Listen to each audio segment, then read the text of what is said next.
नमस्कार साथियों, स्वागत है आप सभी का इस चैनल में। तो दोस्तों, आज के वीडियो हम लोग जेएसएससी सीजीएल 2023 के मॉडल सेट जो कि सेट नंबर 5 है, इसको डिस्कस करने वाले हैं।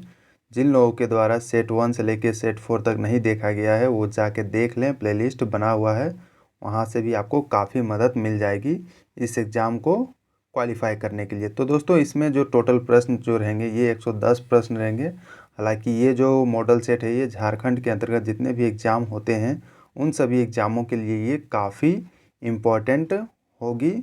तो वो ध्यान से देखें, पूरा देखें वीडियो को। और जो लोग इस चैनल में नए हैं, जो लोग अभी तक इस चैनल को सब्सक्राइब नहीं किए हुए हैं, वो ज़रूर से ज़रूर सब्सक्राइब करें। तो चलिए दोस्तों, जानते हैं प्रश्नों को।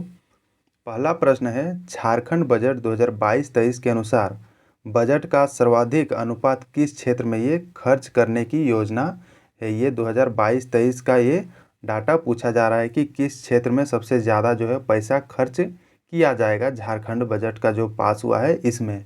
तो इसमें दिया गया है दोस्तों, ग्रामीण विकास के लिए, स्वास्थ्य के लिए, शिक्षा के लिए और खेलकूद के लिए। तो किस क्षेत्र में सबसे ज़्यादा पैसों का आवंटन किया गया है जो बजट है 2022-23 का उसमें। तो दोस्तों, ये जो 2022-23 का जो झारखंड का बजट है इसमें सबसे ज़्यादा फोकस किया गया है शिक्षा के क्षेत्र में, जो कि इसका correct answer option number C होगा। हालांकि देखते हैं कि किन किन इलाकों में जो जितने पैसे दिए गए हैं उन सभी को भी देख लेते हैं, क्योंकि आने वाले एग्ज़ाम में हो सकता है उनसे भी प्रश्न बन सकते हैं। तो चलिए दोस्तों, जानते हैं झारखंड बजट 2022-23। इस बजट को दोस्तों झारखंड के जो वित्त मंत्री हैं डॉक्टर रमेश उरांव जी के द्वारा ये पेश किया गया था, जो कि ये तीसरी बार इनका ये बजट पेश किया गया था। हालांकि 23-24 का जो बजट है वो भी इन्हीं के द्वारा पेश किया गया है। तो देखा जाए तो इनके द्वारा जो है चौथी बार जो है बजट पेश किया गया है झारखंड का बजट। तो जो दोस्तों 2022 और जो 2023 का जो बजट है इसमें जो आवंटन किया गया था टोटल 1.01 लाख करोड़ रुपये का ये बजट पेश किया गया था, जिसमें ये कहा गया था कि स्कूली शिक्षा एवं साक्षरता विभाग के लिए 11,660.68 करोड़ रुपए इसमें आवंटित थे, जो कि सबसे ज़्यादा इसी में फोकस किया गया था। दूसरा अगर देखा जाए तो गृह कारा एवं आपदा प्रबंधन के लिए 8,452.67 करोड़ रुपये इसमें आवंटित किए गए थे। और ग्रामीण विकास के लिए 8,051.67 करोड़ रुपये, महिला विकास, बाल विकास एवं सामाजिक सुरक्षा के लिए 5,742.32 करोड़ रुपये इसमें आवंटित किए गए थे।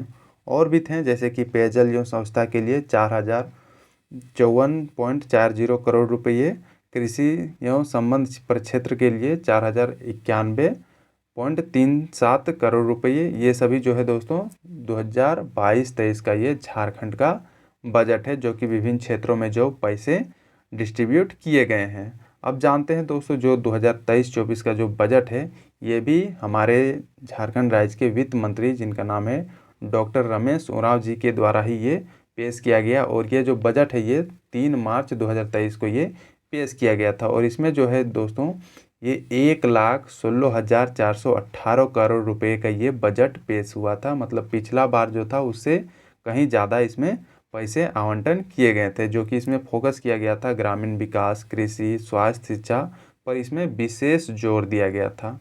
और भी जो कुछ पॉइंट है ये आप एक बार वीडियो को पॉज करके देखें। हालांकि इन सभी से क्वेश्चन मैक्सिमम नहीं पूछे जाते हैं, स्ट्रेट फॉरवर्ड क्वेश्चन रहते हैं, तो ये इसमें ज़्यादा ध्यान ना दें। हालांकि आपको दिल की तसल्ली के लिए मैंने स्लाइड में ये डाल दिया है, तो वीडियो को एक बार आप पॉज करके आप देख सकते हैं, ये भी आप देख सकते हैं। अब नेक्स्ट जानते हैं दोस्तों, अगला प्रश्न क्या है। झारखंड के किस कुश्ती खिलाड़ी की तस्वीर जो है भारतीय खेल प्राधिकरण ने लखनऊ सेंटर में लगाने की ये घोषणा की है। तो ये कौन से जो कुश्ती की खिलाड़ी है जो झारखंड की है, इसके जो फोटो जो है, तस्वीर जो है वो भारतीय खेल प्राधिकरण जो लखनऊ में सिचुएटेड है उसमें ये लगाने की ये घोषणा की गई है। तो इसमें दिया गया है दीपिका कुमारी, निक्की प्रधान, चंचला कुमारी, और डी में दिया गया है अनुज कर्माकर। तो किनका तस्वीर जो है ये वहाँ पर लगाने के लिए घोषणा किया गया है। तो दोस्तों ये जो है चंचला कुमारी है, इन्हीं का तस्वीर यहाँ पर भारतीय खेल प्राधिकरण जो लखनऊ में सिचुएटेड है वहाँ पर लगाने की ये घोषणा की गई है। तो इनका नाम ध्यान में रखें, चंचला कुमारी है। अब नेक्स्ट जानते हैं अगला प्रश्न। झारखंड में सिंगल यूज पॉलीथीन पर प्रतिबंध कब लगाया गया है, मतलब जो सिंगल यूज प्लास्टिक जो बैन, उसको बैन जो है झारखंड में ये कब किया गया था। इसमें दिया गया है 30 जून 2022, 15 नवंबर 2022, 1 जुलाई 2022 और डी में दिया गया है 10 जनवरी 2022। तो जो लोग करंट अफेयर से कनेक्टेड होंगे उन्हें पता होगा कि ये कब जो झारखंड में सिंगल यूज पॉलीथीन पर बैन लगाया गया था। तो दोस्तों ये लगाया गया था 1 जुलाई 2022 को, ये झारखंड सरकार के द्वारा ये लगाया गया था। हालांकि केंद्र सरकार की ओर से ये दबाव होने के कारण ये लगाया गया था। हालांकि अभी भी देखा जाए तो ये कम्प्लीटली बैन नहीं है, कहीं कहीं जो है ये देखने को मिल जाता है। जो सिंगल यूज पॉलीथीन जो सभी हैं जो कि पर्यावरण के लिए वो काफ़ी हानिकारक होते हैं, उन सभी का जो वो जो प्लास्टिक होते हैं वो काफ़ी लंबे समय तक जो है पर्यावरण में पड़े रहते हैं, उन सभी का डिकम्पोजिशन वो जल्दी नहीं हो पाता। इसीलिए सरकार के द्वारा ये कदम उठाया गया कि इन सभी जो सिंगल यूज प्लास्टिक जो हैं इन सभी को बैन किया जाए। तो ये दोस्तों झारखंड में ये कब लगाया गया था, ये 1 जुलाई 2022 को ये लगाया गया था। ये ध्यान में रखें, हो सकता है आने वाले एग्जाम में प्रश्न बन सकता है। अब नेक्स्ट जानते हैं दोस्तों अगला प्रश्न, राजमहल के पास से गुजरने वाली जो 25 डिग्री अक्षांश रेखा को किस नाम से ये जाना जाता है। क्या इसको कर्क रेखा के नाम से जाना जाता है, मकर रेखा के नाम से जाना जाता है, विषुवत रेखा के नाम से जाना जाता है, या फिर हिंज रेखा के नाम से जाना जाता है। तो ये तीनों तो ये नहीं ही होंगे, तो ये बचा कौन, ऑप्शन नंबर डी जो कि हिंज रेखा, इसी को जाना जाता है। जो 25 डिग्री अक्षांश रेखा जो राजमहल के पास से गुजरती है उसको हिंज रेखा के नाम से जाना जाता है। और दोस्तों जो कर्क रेखा जो होता है ये 23.5 डिग्री जो नॉर्थ में सिचुएटेड होता है उसको कर्क रेखा बोला जाता है, और मकर रेखा उसको बोला जाता है जो 23.5 डिग्री साउथ में जो सिचुएटेड होता है। तो ये ध्यान में रखें, और इससे भी ध्यान में रखें कि जो कर्क रेखा जो दोस्तों हमारे जो देश से वो किन किन राज्यों से ये गुजरती है उसे भी ध्यान में रखें। हालांकि मैं बता देता हूँ कि किन किन राज्यों से होकर गुजरती है। ये जो कर्क रेखा जो है ये गुजरात, राजस्थान, मध्य प्रदेश, छत्तीसगढ़, झारखंड और वेस्ट बंगाल और त्रिपुरा और मिजोरम से होके गुजरती है। तो इसका सीक्वेंस भी ध्यान में रखें, हो सकता है एग्जाम में ये काफ़ी बार जो है इसे प्रश्न बनते हैं। अब नेक्स्ट जानते दोस्तों अगला प्रश्न क्या है, झारखंड के अधिकांश खनिज पदार्थ निम्न में से किस सेल में पाए जाते हैं। ये Cuddapah cell, basalt cell, Dharwar cell या फिर आर्कियन सेल। तो ये कौन से सेल में सबसे ज़्यादा झारखंड के जो खनिज पदार्थ जो है वो पाए जाते हैं। तो ये दोस्तों ये आर्कियन सेल की जो खनिज है वो हमारे झारखंड में सबसे ज़्यादा पाए जाते हैं। अगला जानते हैं, निम्न में से कौन सही सुमेलित नहीं है, मतलब कौन सा जो है वो सही सुमेलन ये नहीं है। तो एक साइड दिया गया है, इधर दिया गया है, ये में देखते हैं छोटा नागपुर की रानी या फिर पहाड़ों की मल्लिका जो कि ये नेतरहाट को बोला जाता है, ये सही है।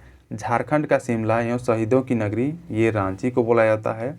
कारखानों का शहर या फिर इस्पात नगरी ये जमशेदपुर को बोला जाता है। और झारखंड का शेफील्ड दोस्तों ये नहीं बोला जाता है, ये कोराम्बे को नहीं बोला जाता है। तो यही इसका करेक्ट आंसर होगा ऑप्शन नंबर डी। तो झारखंड का शेफील्ड किसको बोला जाता है, ये बोला जाता है दोस्तों जो भेंडरा जो है ये इसी को बोला जाता है, झारखंड का शेफील्ड के नाम से जाना जाता है।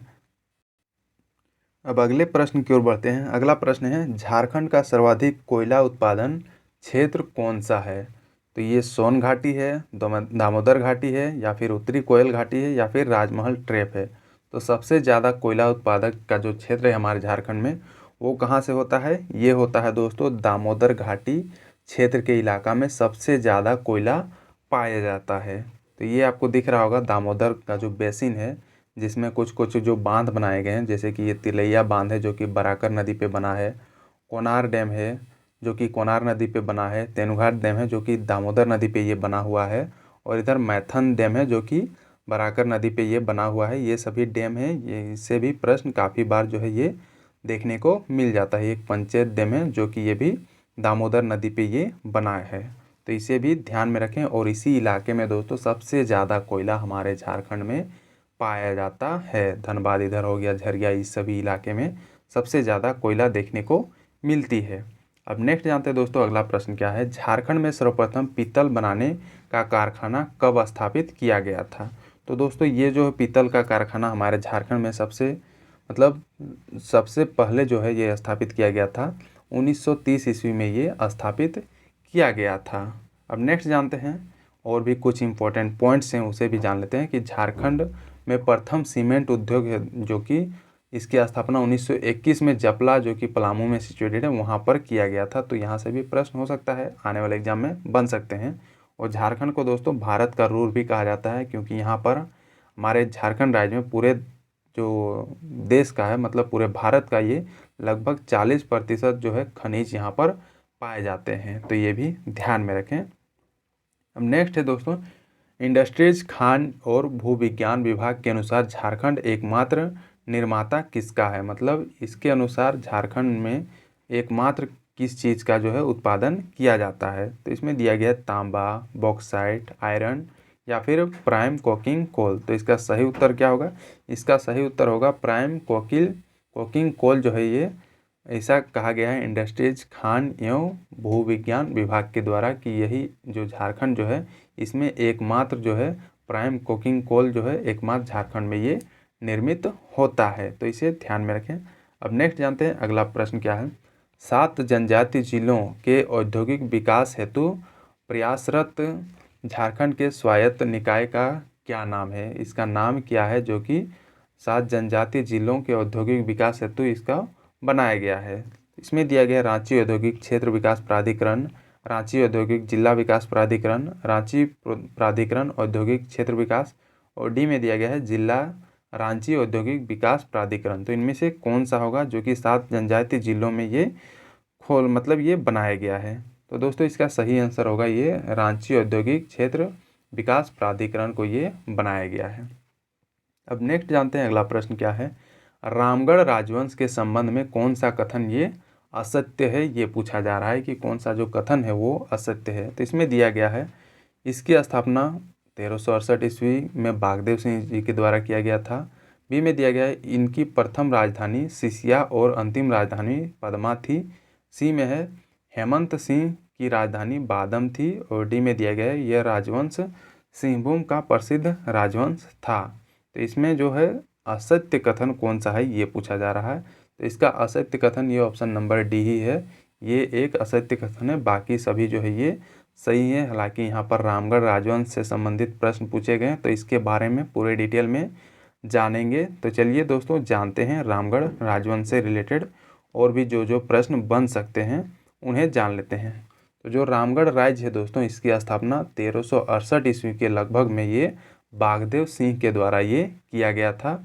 और ये दोस्तों ये अपने बड़े भाई जो हैं जिनका नाम था सिंहदेव, उनके साथ नागवंशी महाराजा की सेवा में थे। उसके बाद दोस्तों उसके सेवा से वो लोग हट के नागवंशी राजा से अलग होकर ये लोग कहाँ चले गए? ये लोग चले गए कर्णपुरा आ गए। और यहाँ के जो स्थानीय राजा थे, जहाँ जो कर्णपुरा के स्थानीय राजा थे, उसको पराजित करके यहाँ पर अपना अधिकार इन लोगों के द्वारा स्थापित कर दिया गया। और इन लोगों के द्वारा, इन दोनों भाइयों के द्वारा लगभग 21 परगनों पर ये कब्जा कर लिया गया। और इन लोगों के द्वारा जो पहली राजधानी जो थी जहाँ पर ये लोग अपना कामकाज ये करते थे, ये सीसिया को इन लोगों के द्वारा पहली राजधानी बनाया गया था। उसके बाद में बदल कर अपनी सुरक्षा के दृष्टिकोण से, भौगोलिक दृष्टिकोण से ये लोग अपनी राजधानी एक जगह से दूसरे स्थान तक हस्तांतरित करते जाते थे। तो इन लोगों की जो और भी राजधानियाँ थीं जैसे कि उर्दा हो गई, उसके बाद बादम हो गया, और अंत में इन लोगों की राजधानी ये रामगढ़ में ये सिचुएटेड थी। रामगढ़ की और भी राजाएं थे जैसे कि राजा हेमंत सिंह जिनका शासन था 1604 ईस्वी से लेकर 1661 ईस्वी तक, इनके द्वारा रामगढ़ में शासन किया गया था। और इनकी राजधानी जो है उर्दा से इनके द्वारा ये हटाकर बादम में शिफ्ट कर दिया गया। उसके बाद राजा दलेल सिंह अपनी राजधानी बादम से हटाकर 1670 ईस्वी में रामगढ़ कर लिया गया। और भी जैसे राजाएं थे जैसे कि सिंह वंश के तेज सिंह रामगढ़ के राजा बने। उसके बाद अपना इन लोग इनके द्वारा संचालन जो है ये इचाक हजारीबाग से ये किया, मतलब वहाँ पर अपनी राजधानी को इनके द्वारा स्टेबलाइज किया गया। और भी जो राजा थे जैसे कि कामाख्या नारायण सिंह 1937 ईस्वी में रामगढ़ की गद्दी पर बैठे। और इनकी जो राजधानी जो थी ये अंतिम समय तक ये पदमा में इनकी राजधानी सिचुएटेड थी। वैसे कई भी राजाएं आए जिनकी राजधानियां सुरक्षा के दृष्टिकोण से, भौगोलिक दृष्टिकोण, क्योंकि उस टाइम काफ़ी ज़्यादा जो है दोस्तों ये आक्रमण हुआ करते थे जो मुग़ल सैनिक थे।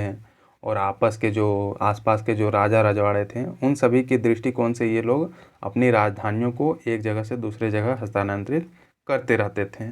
तो यही दोस्तों रामगढ़ राज्य की जो विभिन्न राजधानियाँ थीं, जैसे कि उर्दा हो गया, सिसई हो गया, बादाम हो गया, रामगढ़ हो गया, इचाक हो गया, पदमा, ये सभी विभिन्न विभिन्न राजाओं के द्वारा ये राजधानियाँ स्थापित की गई थी या तो फिर हस्तांतरित की गई थी। तो इतनी सारी चीज़ें हैं जो रामगढ़ राज्य से, ये सभी चीज़ें जो हैं ये दोस्तों ये रिलेटेड हैं। अब अगला प्रश्न है दोस्तों, असहयोग आंदोलन के दौरान निम्न में से किसे पलामू का राजा घोषित किया गया था? जब असहयोग आंदोलन चल रहा था उस टाइम पलामू का राजा किसे घोषित किया गया था? तो दोस्तों उस टाइम जो है धनी सिंह खरवार जी को पलामू का राजा घोषित किया गया था असहयोग आंदोलन के दौरान। अब नेक्स्ट जानते हैं दोस्तों अगला क्या है, सफाहोड़ आंदोलन के नेतृत्वकर्ता कौन थे? तो दोस्तों इसमें ऑप्शन दिया गया है, ए बुद्धू भगत, बी भागीरथ मांझी, सी रघुनाथ महतो और डी में दिया गया है लाल हेम्ब्रम। तो जो सफाहोड़ आंदोलन था दोस्तों इसके नेतृत्वकर्ता थे ये लाल हेम्ब्रम जी के द्वारा नेतृत्व प्रदान किया गया था सफाहोड़ आंदोलन। तो चलिए जानते हैं सफाहोड़ आंदोलन से रिलेटेड और भी जितने भी प्रश्न बन सकते हैं उन सभी को जानते हैं, क्योंकि आने वाले एग्जाम में इन्हीं सभी चीज़ों से प्रश्न पूछे जाएंगे। इन्हीं सभी जो टॉपिक्स हैं इन सभी टॉपिक से मैक्सिमम जो क्वेश्चन बन सकते हैं वहाँ से प्रश्न पूछे जा सकते हैं, तो इसे भी जान लेते हैं। तो सफाहोड़ आंदोलन जो है दोस्तों हमारे झारखंड राज्य में ये 1870 ईस्वी में ये चला था और इसका अर्थ था, सफाहोड़ आंदोलन का जो अर्थ था कि सिंगा बोंगा के प्रति समर्पण, मतलब ये एक धार्मिक आंदोलन था कि लोगों को कैसे अपने जो धर्म है उसके प्रति जोड़ा जाए, क्योंकि जो उससे पहले जो आंदोलन हुए थे उसमें काफ़ी जो है हार की सामना या फिर इसे कहा जाए कि देखा गया था। तो इसके बारे में जान लेते हैं कि इस विद्रोह के अंतर्गत जो है लाल हेम्ब्रम उर्फ जिसको लाल बाबा भी कहा जाता है ये इनके द्वारा ये चलाया गया था, जो कि ये आदिवासियों के धार्मिक व चारित्रिक उत्थान पर ये आंदोलन जो है ये बल देता है। और इनके द्वारा जो है इनमें जितने भी लोग शामिल थे इस आंदोलन में इन लोगों को ये राम नाम का मंत्र दिया गया और मांस मदिरा के सेवन पर ये रोक लगा दिया गया ये आंदोलन में। तो ये भी ध्यान में रखें, जो संथाल विद्रोह जो हुआ था उसकी विफलता का सबसे बड़ा कारण जो है धार्मिक भावना के साथ आत्मबल की कमी थी। इसी के कारण जो सफाहोड़ आंदोलन ये चलाया गया था, जो कि ये धर्म से रिलेटेड एक आंदोलन था।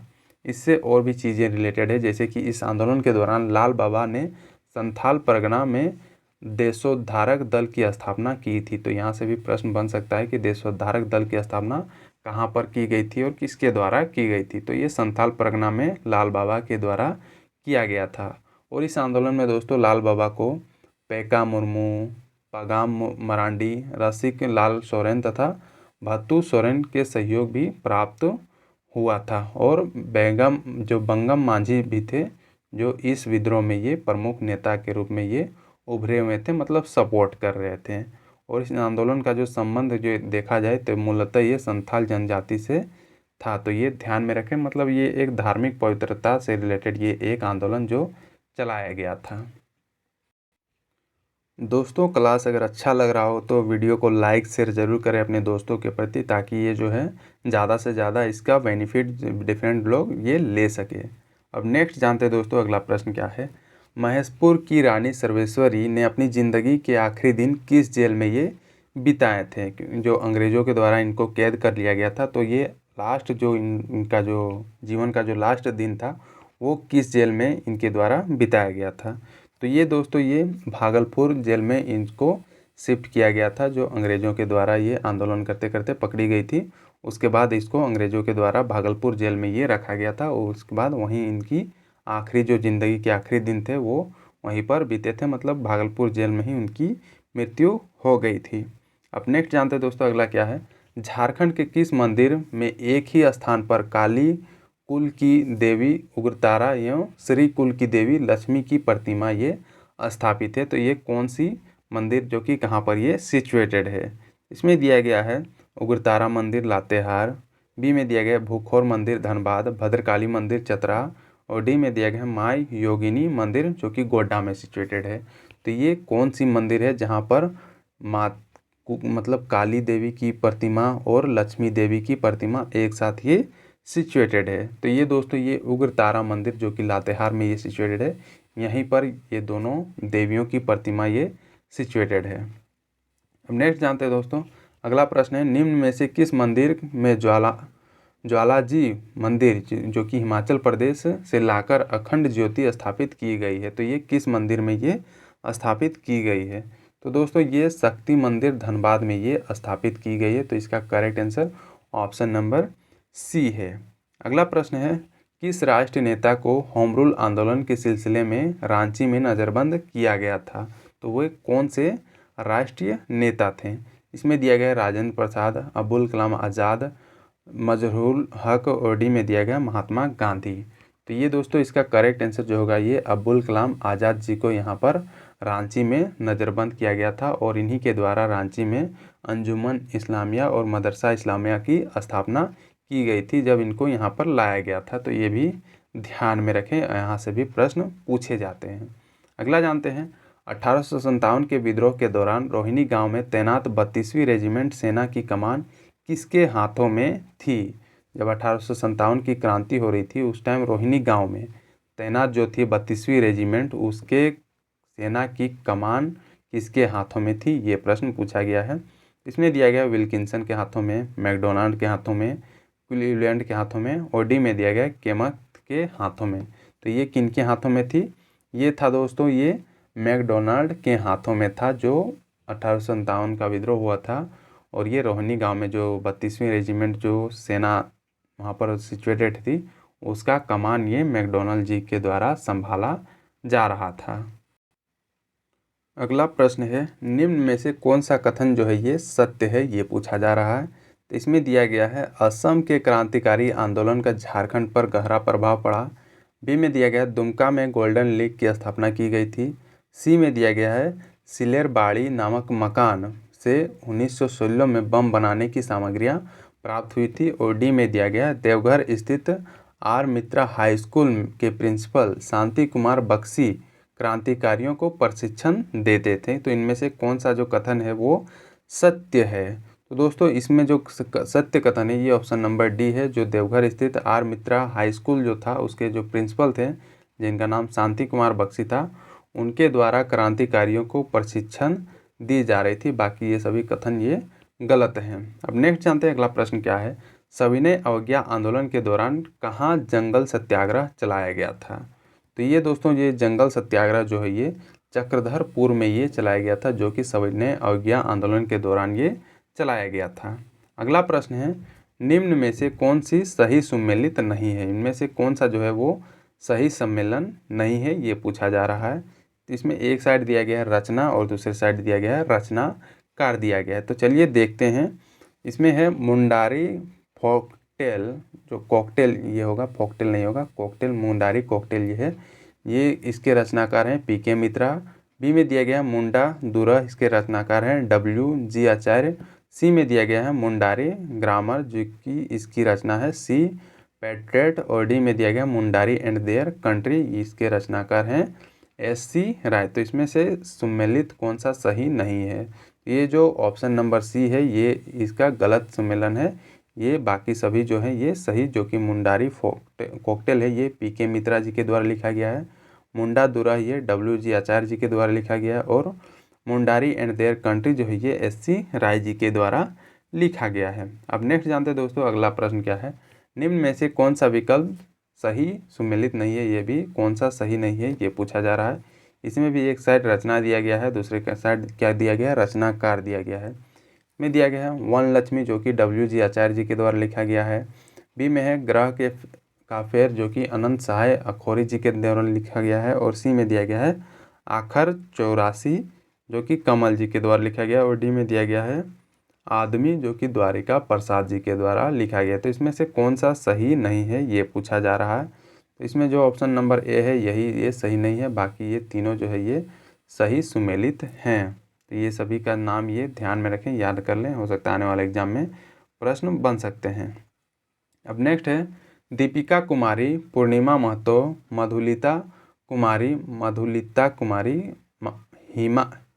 हीरामणि सिंपू और झानू हांसदा एवं कोमोलिका बारी का संबंध किस खेल से, ये जो कि ये सभी जो है खिलाड़ी ये झारखंड के ये खिलाड़ी हैं, तो इन सभी का संबंध कौन से खेल से है। तो इसमें दिया गया बॉक्सिंग, क्रिकेट, एथलेट या फिर तीरंदाजी। तो इसमें से अगर एक भी आपको याद होगा कि दीपिका कुमारी जो है ये तीरंदाजी से ये रिलेटेड है, तो यही है जो कि ये सभी खिलाड़ियां ये तीरंदाजी से रिलेटेड है। तो इसका ऑप्शन नंबर डी ये करेक्ट आंसर होगा। अब नेक्स्ट जानते हैं दोस्तों, द्रोणाचार्य पुरस्कार से सम्मानित पूर्णिमा महतो किस खेल का ये प्रशिक्षक हैं। तो ये दोस्तों ये जो पूर्णिमा महतो हैं ये हैं तीरंदाजी के ये प्रशिक्षक हैं, जिनको द्रोणाचार्य पुरस्कार भी दिया गया है।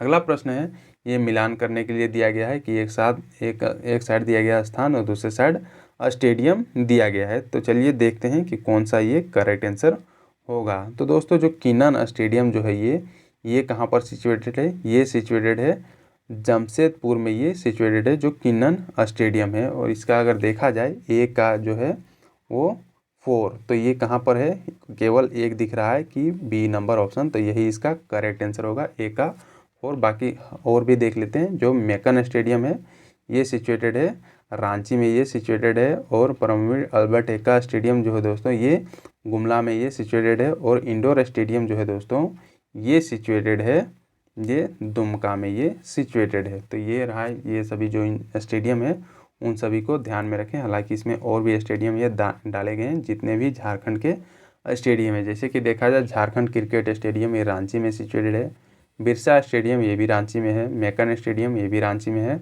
जयपाल सिंह मुंडा स्टेडियम ये भी रांची में है, शताब्दी स्टेडियम रांची, बीएमपी मैदान ये भी रांची में है, खेलगांव स्टेडियम जो है ये भी रांची में ये सिचुएटेड है। तो इतने सारे स्टेडियम जो कि रांची में ये हैं। और भी स्टेडियम है जैसे कि रेलवे स्टेडियम ये रांची और धनबाद में भी ये 2 स्टेडियम ये हैं। और डिगवाड़ी स्टेडियम ये धनबाद, गोल्फ मैदान ये धनबाद में है, किन्नन स्टेडियम जमशेदपुर में है, मोहन आहूजा इंडोर स्टेडियम ये बोकारो में सिचुएटेड है, और जेआरडी टाटा स्पोर्ट्स कॉम्प्लेक्स ये जमशेदपुर में है। और भी हैं जैसे कि परमवीर अल्बर्ट एक्का स्टेडियम ये गुमला में सिचुएटेड है, हजारीबाग स्टेडियम जो कि करजन ग्राउंड के नाम से भी इसको जाना जाता है ये हजारीबाग में सिचुएटेड है, इंडोर स्टेडियम दुमका में, मोहन कुमार मंगलम स्टेडियम बोकारो में ये सिचुएटेड है, चाईबासा स्टेडियम चाईबासा में सिचुएटेड है, और सरायकेला स्टेडियम सरायकेला में ये सिचुएटेड है। तो ये रहा दोस्तों झारखंड में जितने भी स्टेडियम हैं जो मेजर स्टेडियम हैं उन सभी को इसमें मैंने बता दिया। तो ये सभी ध्यान में रखें, हो सकता है आने वाले एग्जाम में एक प्रश्न तो यहाँ से बनेगा ही बनेगा। अब नेक्स्ट जानते हैं अगला प्रश्न क्या है, झारखंड में निम्नलिखित में से कौन से त्यौहार में लड़कियां रंगीन कागज से लकड़ी या फिर बांस के एक फ्रेम को सजाती है और आसपास की पहाड़ी नदी को भेंट कर देती है। तो ये कौन सा पर्व है जहाँ पर लड़कियां जो है ये बांस या फिर लकड़ी में एक फ्रेम को मतलब ये सजाती है और उसको पूजा पाठ करके उसको एक नदी में वो बहा देती है। तो ये कौन से पूजा में ये किया जाता है। तो ये दोस्तों जो टूसू पर्व जो है ये मनाया जाता है, इसी में ये सभी काम जो है ये किए जाते हैं। तो ये ध्यान में रखें जो हमारे झारखंड का जो टूसू पर्व है। अब नेक्स्ट जानते हैं अगला प्रश्न क्या है, सादरी, अंगिका और नागपुरी भाषाएं जो झारखंड में बोली जाती है वह किस भाषा परिवार से ये संबंधित है। तो ये दोस्तों ये जो भी है सादरी, अंगिका, नागपुरी भाषाएं जो हैं दोस्तों ये इंडो आर्यन भाषाओं से ये रिलेटेड है, इस भाषा परिवार से ये संबंधित है। तो इसे ध्यान में रखें। अगला प्रश्न है, स्क्रॉल चित्रकला का श्रेय झारखंड की निम्न जाति को दिया जाता है, मतलब कौन से जाति को दिया जाता है, मतलब किस जनजाति के द्वारा स्क्रॉल चित्रकला ये बनाई जाती है। तो इसमें दिया गया संथाल, खरवार, सबर या फिर इनमें से कोई नहीं। तो दोस्तों जो स्क्रॉल चित्रकला है ये संथाल जनजाति के द्वारा ये बनाया जाता है। अगला जानते हैं, अगला प्रश्न है, मुंडा गांव में पंचायत की बैठक को किस नाम से ये जाना जाता है, मतलब उस स्थान को क्या बोला जाता है जहाँ पर पंचायत की बैठक बुलाई जाती है। तो इसको दोस्तों इसको अखाड़ा बोला जाता है जहाँ पर पंचायत की बैठक बुलाई जाती है। और ये मुंडा गांव का ये पंचायती बैठक जहाँ पर होती है उसी को अखाड़ा बोला जाता है। इसमें जो सरना है ये धार्मिक स्थल है, सासना जहाँ पर लोगों को दफनाया या फिर जलाया जाता है उस स्थान को सासान बोला जाता है। अब नेक्स्ट जानते हैं दोस्तों अगला प्रश्न क्या है, झारखंड राज्य का निम्नलिखित में से कौन सा पुरुष प्रधान नृत्य है, मतलब किस नृत्य में केवल पुरुष लोग ही पार्टिसिपेट करते हैं। तो ये दोस्तों जो पाइका नृत्य है इसमें केवल पुरुष लोग ही पार्टिसिपेट करते हैं, इसमें महिलाएं भाग नहीं लेती है। बाकी जो भी ये सभी नृत्य हैं, यात्रा नृत्य, जदुर नृत्य या फिर छऊ नृत्य, इसमें महिलाएं भी पार्टिसिपेट करती है। अब नेक्स्ट जानते हैं अगला क्या है। केंद्री क्या है, ये हम एक वर्ड है जो कि इसका मतलब क्या है ये पूछा जा रहा है। तो इसमें दिया गया है एक प्रकार का नृत्य है, एक प्रकार का आभूषण है, एक प्रकार का वस्त्र है या फिर एक प्रकार का वाद्य यंत्र है। तो दोस्तों ये जो है केंद्री जो है ये एक प्रकार का वाद्य यंत्र है जो हमारे झारखंड राज्य में ये बजाया जाता है। अगला जानते हैं झारखंड के पहले मुख्यमंत्री कौन से राजनीतिक दल से ये थे। तो दोस्तों झारखंड के हमारे पहले मुख्यमंत्री कौन थे, तो वो अर्जुन मुंडा जी जो थे वो हमारे झारखंड के पहले मुख्यमंत्री बने थे। और ये जो है दोस्तों ये Bharatiya Janata party that means BJP से ये संबंधित थे और अभी भी बीजेपी के ये नेता हैं। अब नेक्स्ट जानते हैं अगला क्या है। झारखंड विधानसभा का गठन संविधान के किस अनुच्छेद के तहत ये किया जाता है। मतलब कोई भी राज्य हो उसका विधानसभा जो है उसका गठन संविधान के किस अनुच्छेद के तहत ये किया जाता है। तो दोस्तों इसका जो है अनुच्छेद 170 के तहत विधानसभा का गठन जो है ये सभी चीज़ें जो है ये मेंशन किया हुआ है आर्टिकल नंबर 170 में जो हमारा संविधान है उसमें। अब नेक्स्ट जानते हैं दोस्तों अगला प्रश्न है। बिरसा हरित ग्राम योजना के बारे में सत्य कथन को चुनने के लिए यहाँ पर बोला जा रहा है कि इनमें से जो कथन दिए गए हैं, टोटल 4 कथन दिए गए हैं जो कि बिरसा हरित ग्राम योजना से ये सभी रिलेटेड हैं या फिर नहीं रिलेटेड हैं। तो इसमें दिया गया है, एक में दिया गया है इस योजना के तहत अगले कुछ महीनों में 5 करोड़ से अधिक फल देने वाले पौधे लगाए जाने की उम्मीद जताई गई है। बी में दिया गया है तो दूसरे में इस योजना से प्रत्येक परिवार को 3 वर्ष के बाद इन पौधों से लगभग 50,000 रुपये की वार्षिक आय प्राप्त होने का अनुमान लगाया गया है। 3 में दिया गया मनरेगा के तहत 25 करोड़ मानव दिवस का सृजन किया जाएगा। और 4th में दिया गया इस योजना का उद्देश्य वनीकरण हेतु 2 लाख एकड़ से अधिक उपयुक्त सरकारी प्रतिभूमि का ये उपयोग करना है। तो इसमें से कौन सा कथन जो है ये सत्य है ये पूछा जा रहा है। तो इनमें दिया गया है ए में केवल 1 और 2, बी में दिया गया है 1, 2 और 4 और सी में दिया गया है 3 और 4 और डी में दिया गया है उपयुक्त में से सभी कथन जो है वो सत्य हैं। तो ऑप्शन नंबर इसका डी जो है यही इसका करेक्ट आंसर होगा। मतलब ये सभी जो स्टेटमेंट दिए गए हैं ये सभी ट्रू स्टेटमेंट हैं जो कि बिरसा हरित ग्राम योजना से ये रिलेटेड हैं। अब नेक्स्ट जानते हैं अगला प्रश्न क्या है। लाडली लक्ष्मी योजना का आरंभ झारखंड सरकार द्वारा कब किया गया था। तो दोस्तों ये जो योजना है जिसका नाम है लाडली लक्ष्मी योजना, इसकी शुरुआत झारखंड सरकार के द्वारा ये 15 नवंबर 2011 ईस्वी को ये किया गया था। तो ये ध्यान में रखें। हालांकि दोस्तों झारखंड के जितने भी योजनाएं जो कि झारखंड सरकार के द्वारा लागू किए गए हैं उन सभी योजनाओं का 1-2 वीडियो जो बनेगा वो मैंने बहुत ही जल्दी वो अपलोड करने वाला हूँ इस चैनल में। तो वो भी आप देखें, बने रहें, इस चैनल से जुड़े रहें ताकि आपको वो पता चले। अब नेक्स्ट जानते दोस्तों अगला प्रश्न क्या है। जीवन आशा योजना समाज कल्याण विभाग झारखंड सरकार द्वारा प्रारंभ की गई इस योजना का उद्देश्य क्या है। तो इसमें दिया गया बाल कुपोषण पर नियंत्रण, बी में दिया गया महिला अत्याचार पर नियंत्रण, सी एड्स पर नियंत्रण और डी में दिया गया दहेज प्रथा पर नियंत्रण। तो इसका मेन मकसद क्या है, मेन उद्देश्य क्या है जो जीवन आशा योजना समाज कल्याण विभाग झारखंड सरकार के द्वारा ये लागू किया गया है। तो इसका उद्देश्य है दोस्तों ये बाल कुपोषण पर ये नियंत्रण पाना। मतलब जो बच्चे हैं जो है जो कुपोषण के शिकार हो जाते हैं उन सभी को कैसे बचाना है, इससे ये रिलेटेड है। मतलब इसका मेन उद्देश्य यही है। अगला प्रश्न है मुद्रा योजना की शुरुआत प्रधानमंत्री श्री नरेंद्र मोदी ने किस स्थान से ये की थी। तो दोस्तों ये जो है जो मुद्रा योजना जो है ये हमारे झारखंड राज्य के दुमका जिले से ये किया गया था जो कि प्रधानमंत्री नरेंद्र मोदी जी के द्वारा इसकी शुरुआत की गई थी। अगला जानते हैं बैगा जनजातियां सामान्यतः किस क्षेत्र में नहीं पाई जाती है। जो बैगा जनजाति के जो लोग हैं वो किस क्षेत्र में ये नहीं पाए जाते हैं। तो इसमें दिया गया है रांची, हजारीबाग, सिंहभूम, लातेहार। तो ये कौन क्षेत्र में मेनली नहीं पाए जाते हैं। तो दोस्तों ये सिंहभूम क्षेत्र में जो है बैगा जनजाति नहीं पाए जाते हैं। बाकी रांची हो गया, हजारीबाग हो गया, लातेहार हो गया, इन सभी इलाकों में ये सभी जनजातियाँ जो है ये देखने को मिलती है। अगला है जनजाति अर्थव्यवस्था का मूलाधार क्या है? जो जनजाति जो लोग हैं उन सभी की जो अर्थव्यवस्था जो इकोनॉमी चलती है उसका मूल आधार क्या है कि वो लोग क्या चीज़ से डिपेंडेंट हैं। तो इसमें दिया गया है कृषि, पशुपालन, वनोत्पाद संग्रह और शिल्पकारी। तो ये जो दोस्तों इन सभी का मूलाधार जो है अर्थव्यवस्था का मूलाधार है ये कृषि है। जितने भी जनजाति जो है लोग हैं उन सभी के द्वारा मैक्सिमम जो है ये कृषि से अपना जीवन यापन ये किया जाता है। अगला है दोस्तों, मुंडा जनजाति के लोग स्वयं को क्या कहते हैं? मतलब जो मुंडा जनजाति के जो लोग होते हैं वो अपने आप को क्या कहकर पुकारते हैं? तो इसमें दिया गया है होड़ो, और बी में दिया गया होड़को, सी में है कुड़ुक और डी में दिया गया इनमें से कोई नहीं। तो जो मुंडा जनजाति के जो लोग होते हैं वे अपने आप को होड़को कहकर पुकारते हैं। तो ये ध्यान में रखें। और यहाँ मुंडा जनजाति का बात आ गया तो इससे रिलेटेड जितने भी प्रश्न बन सकते हैं उन सभी चीज़ों को जानेंगे अगले स्लाइड्स में। तो चलिए जानते हैं मुंडा जनजाति से रिलेटेड जितने भी इम्पोर्टेंट पॉइंट्स बन सकते हैं।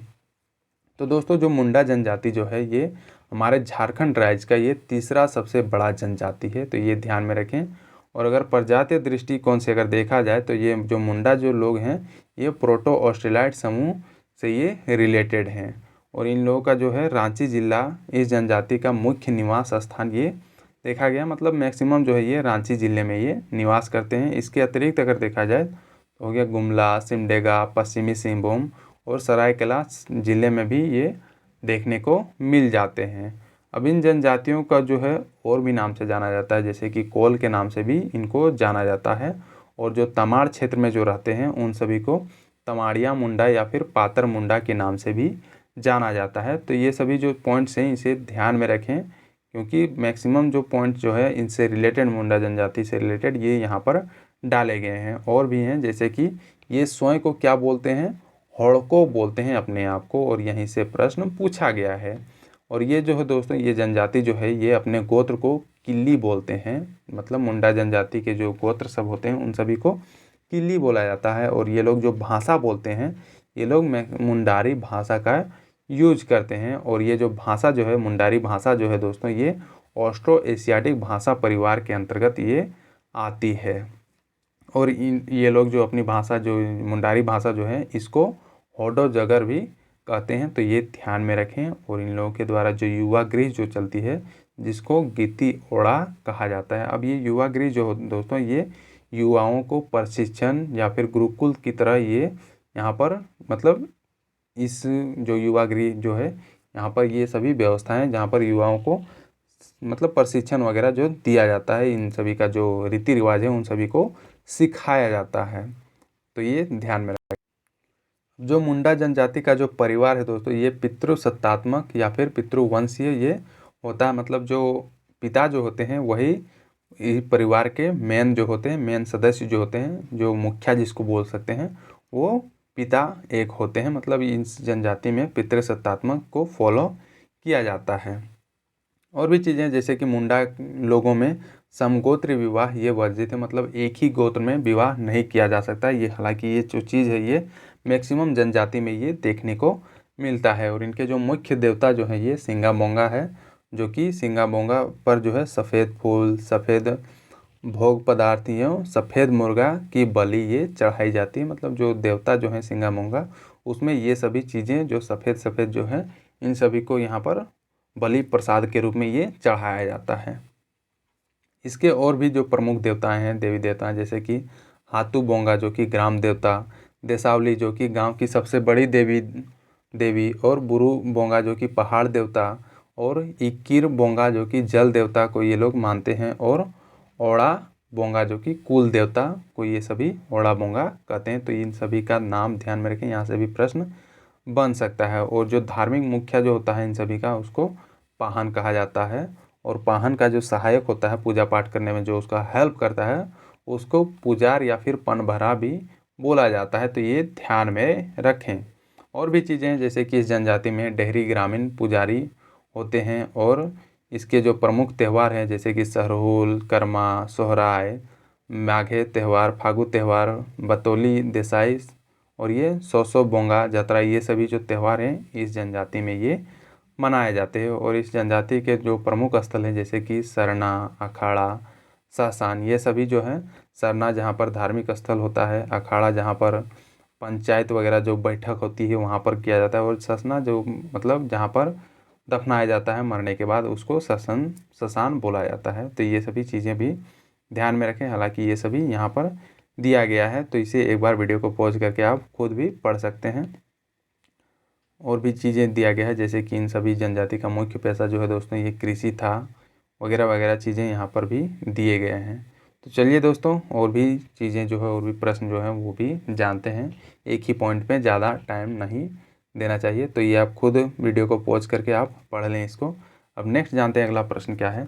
वर्तमान में संयुक्त राष्ट्र महासभा के अध्यक्ष ये कौन है, तो ये पूछा गया है। तो इसमें दिया गया है अब्दुल्ला शाहिद, एंटोनियो गुटेरस, रुचिरा कंबोज या फिर टेड्रोस अधानोम। तो ये अभी प्रेजेंट में यूनाइटेड नेशन जनरल असेंबली के अध्यक्ष कौन है, ये दोस्तों अब्दुल्ला शाहिद जी जो हैं ये अभी प्रेजेंट के यूनाइटेड नेशन के ये अध्यक्ष हैं। हालांकि आप एक बार गूगल करके आप देख लें कि कौन है, तो उसे आपको क्लियरिटी पता चल जाएगी। हालांकि यही है अभी अब्दुल्ला शाहिद की एज माई इन्फॉर्मेशन।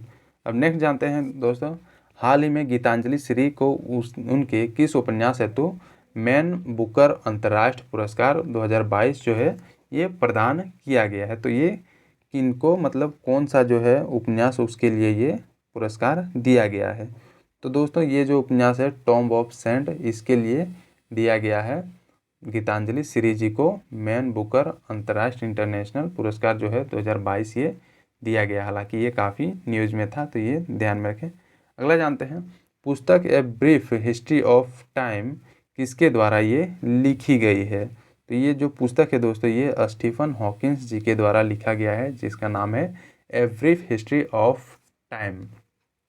अगला प्रश्न है, हाल ही में हुए नियुक्तियां में कौन सुमेलित है। मतलब इनमें से दिया गया है कि किसको किस क्षेत्र में नियुक्ति किया गया है। हालांकि ये प्रश्न अगर देखा जाए तो इसमें कुछ कुछ आपको चेंजेस देखने को मिल जाएंगे, जो कि करंट से रिलेटेड आप ये कब वीडियो देख रहे हैं उसके अनुसार ये डिपेंड करता है। तो चलिए जानते हैं इसमें से कौन सा जो है सम्मेलन जो है वो हाल ही में किया गया है, मतलब जो नियुक्तियाँ हाल ही में किया गया है।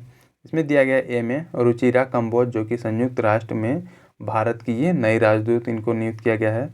बी में दिया गया है सुरेश एन पटेल जो कि केंद्रीय सतर्कता आयुक्त नियुक्त किया गया है। और सी में दिया गया है इंदरमीत गिल जो कि विश्व बैंक के मुख्य अर्थशास्त्री के रूप में इनको चुना गया है। और डी में दिया गया उपयुक्त में से सभी। तो इसका करेक्ट आंसर अगर देखा जाए तो ऑप्शन नंबर डी है। हालांकि आप एक बार इसको रीचेक करके देख लें, क्योंकि इसमें थोड़ा बहुत हो सकता है हाल ही में किन्हीं को हटाया गया होगा, तो ये ध्यान में रखें। अगला जानते हैं, निम्न में से कौन सा सुमेलित नहीं है। मतलब इनमें से कौन सा जो है वो सम्मेलन नहीं है।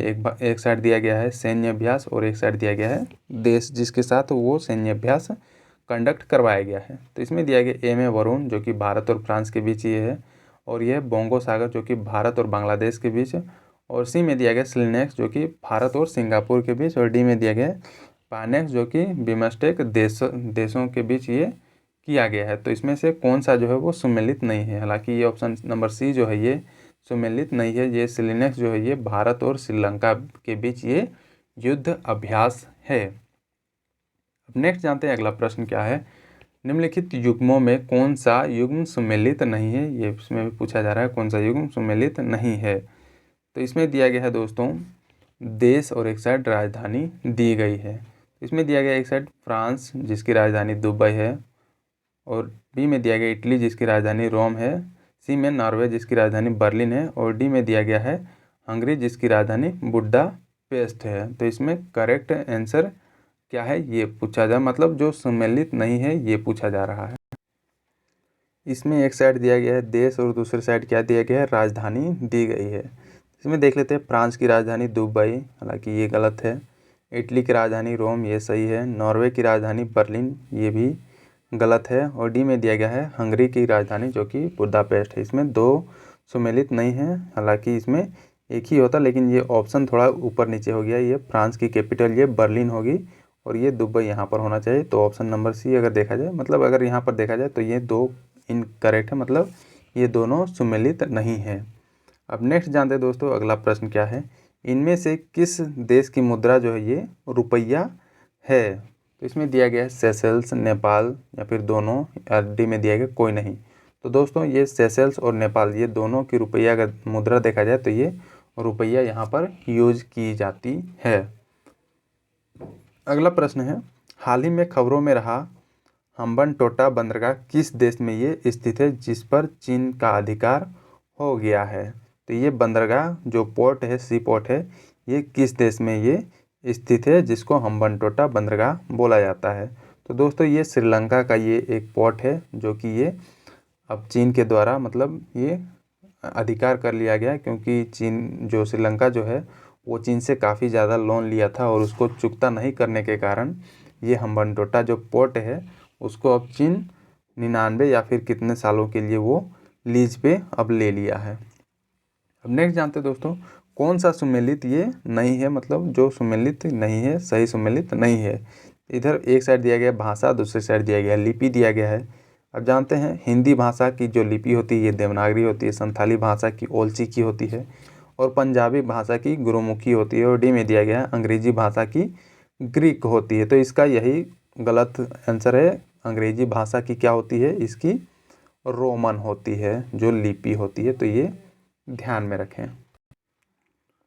अगला प्रश्न है, महात्मा बुद्ध से संबंध में निम्नलिखित कथनों में कौन सही है, ये पूछा जा रहा है। मतलब महात्मा बुद्ध से रिलेटेड ये सभी स्टेटमेंट दिए गए हैं, उनमें से सही स्टेटमेंट को चूज करना है। तो इसमें दिया गया है स्टेटमेंट नंबर 1 में, उन्होंने बोध गया में ज्ञान प्राप्ति किया था।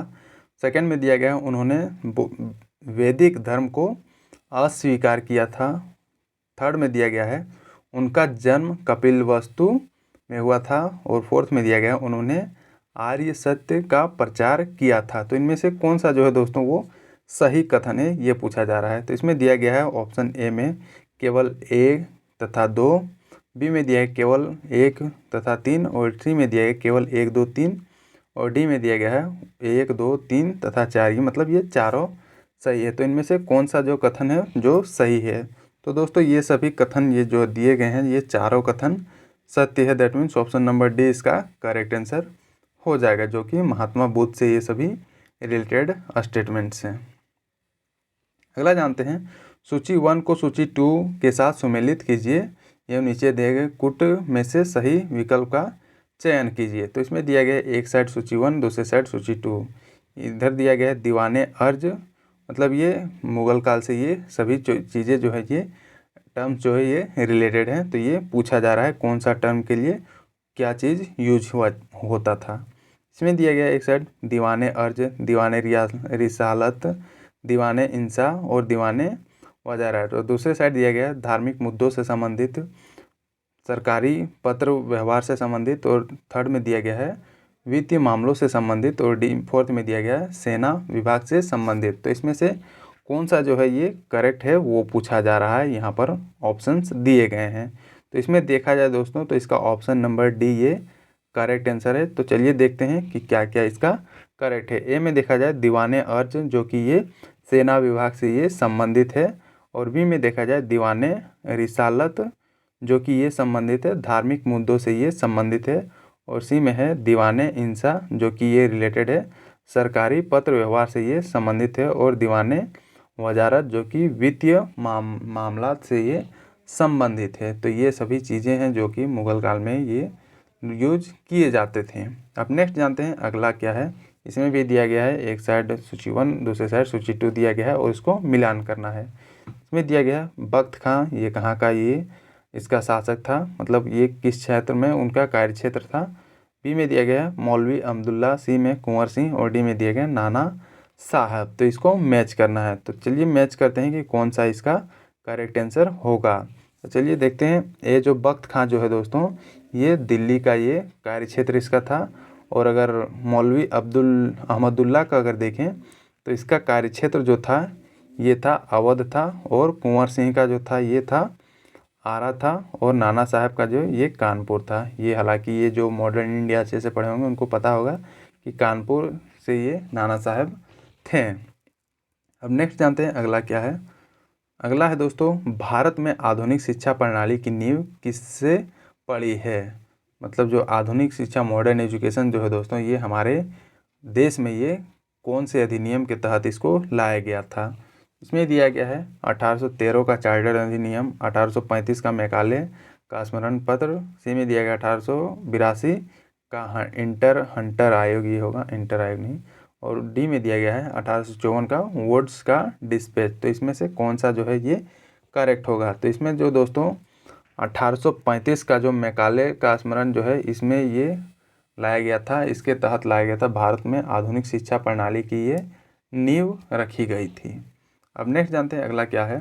सूची 1 को सूची 2 में ये सम्मेलन करने के लिए बोला गया है। तो ये चलिए सम्मेलन करते हैं। जो द रेगुलेटिंग एक्ट 1773 जो है दोस्तों ये रिलेटेड है, ये सुप्रीम कोर्ट की ये स्थापना से ये रिलेटेड है, जो कि कोलकाता में ये स्थापित किया गया था।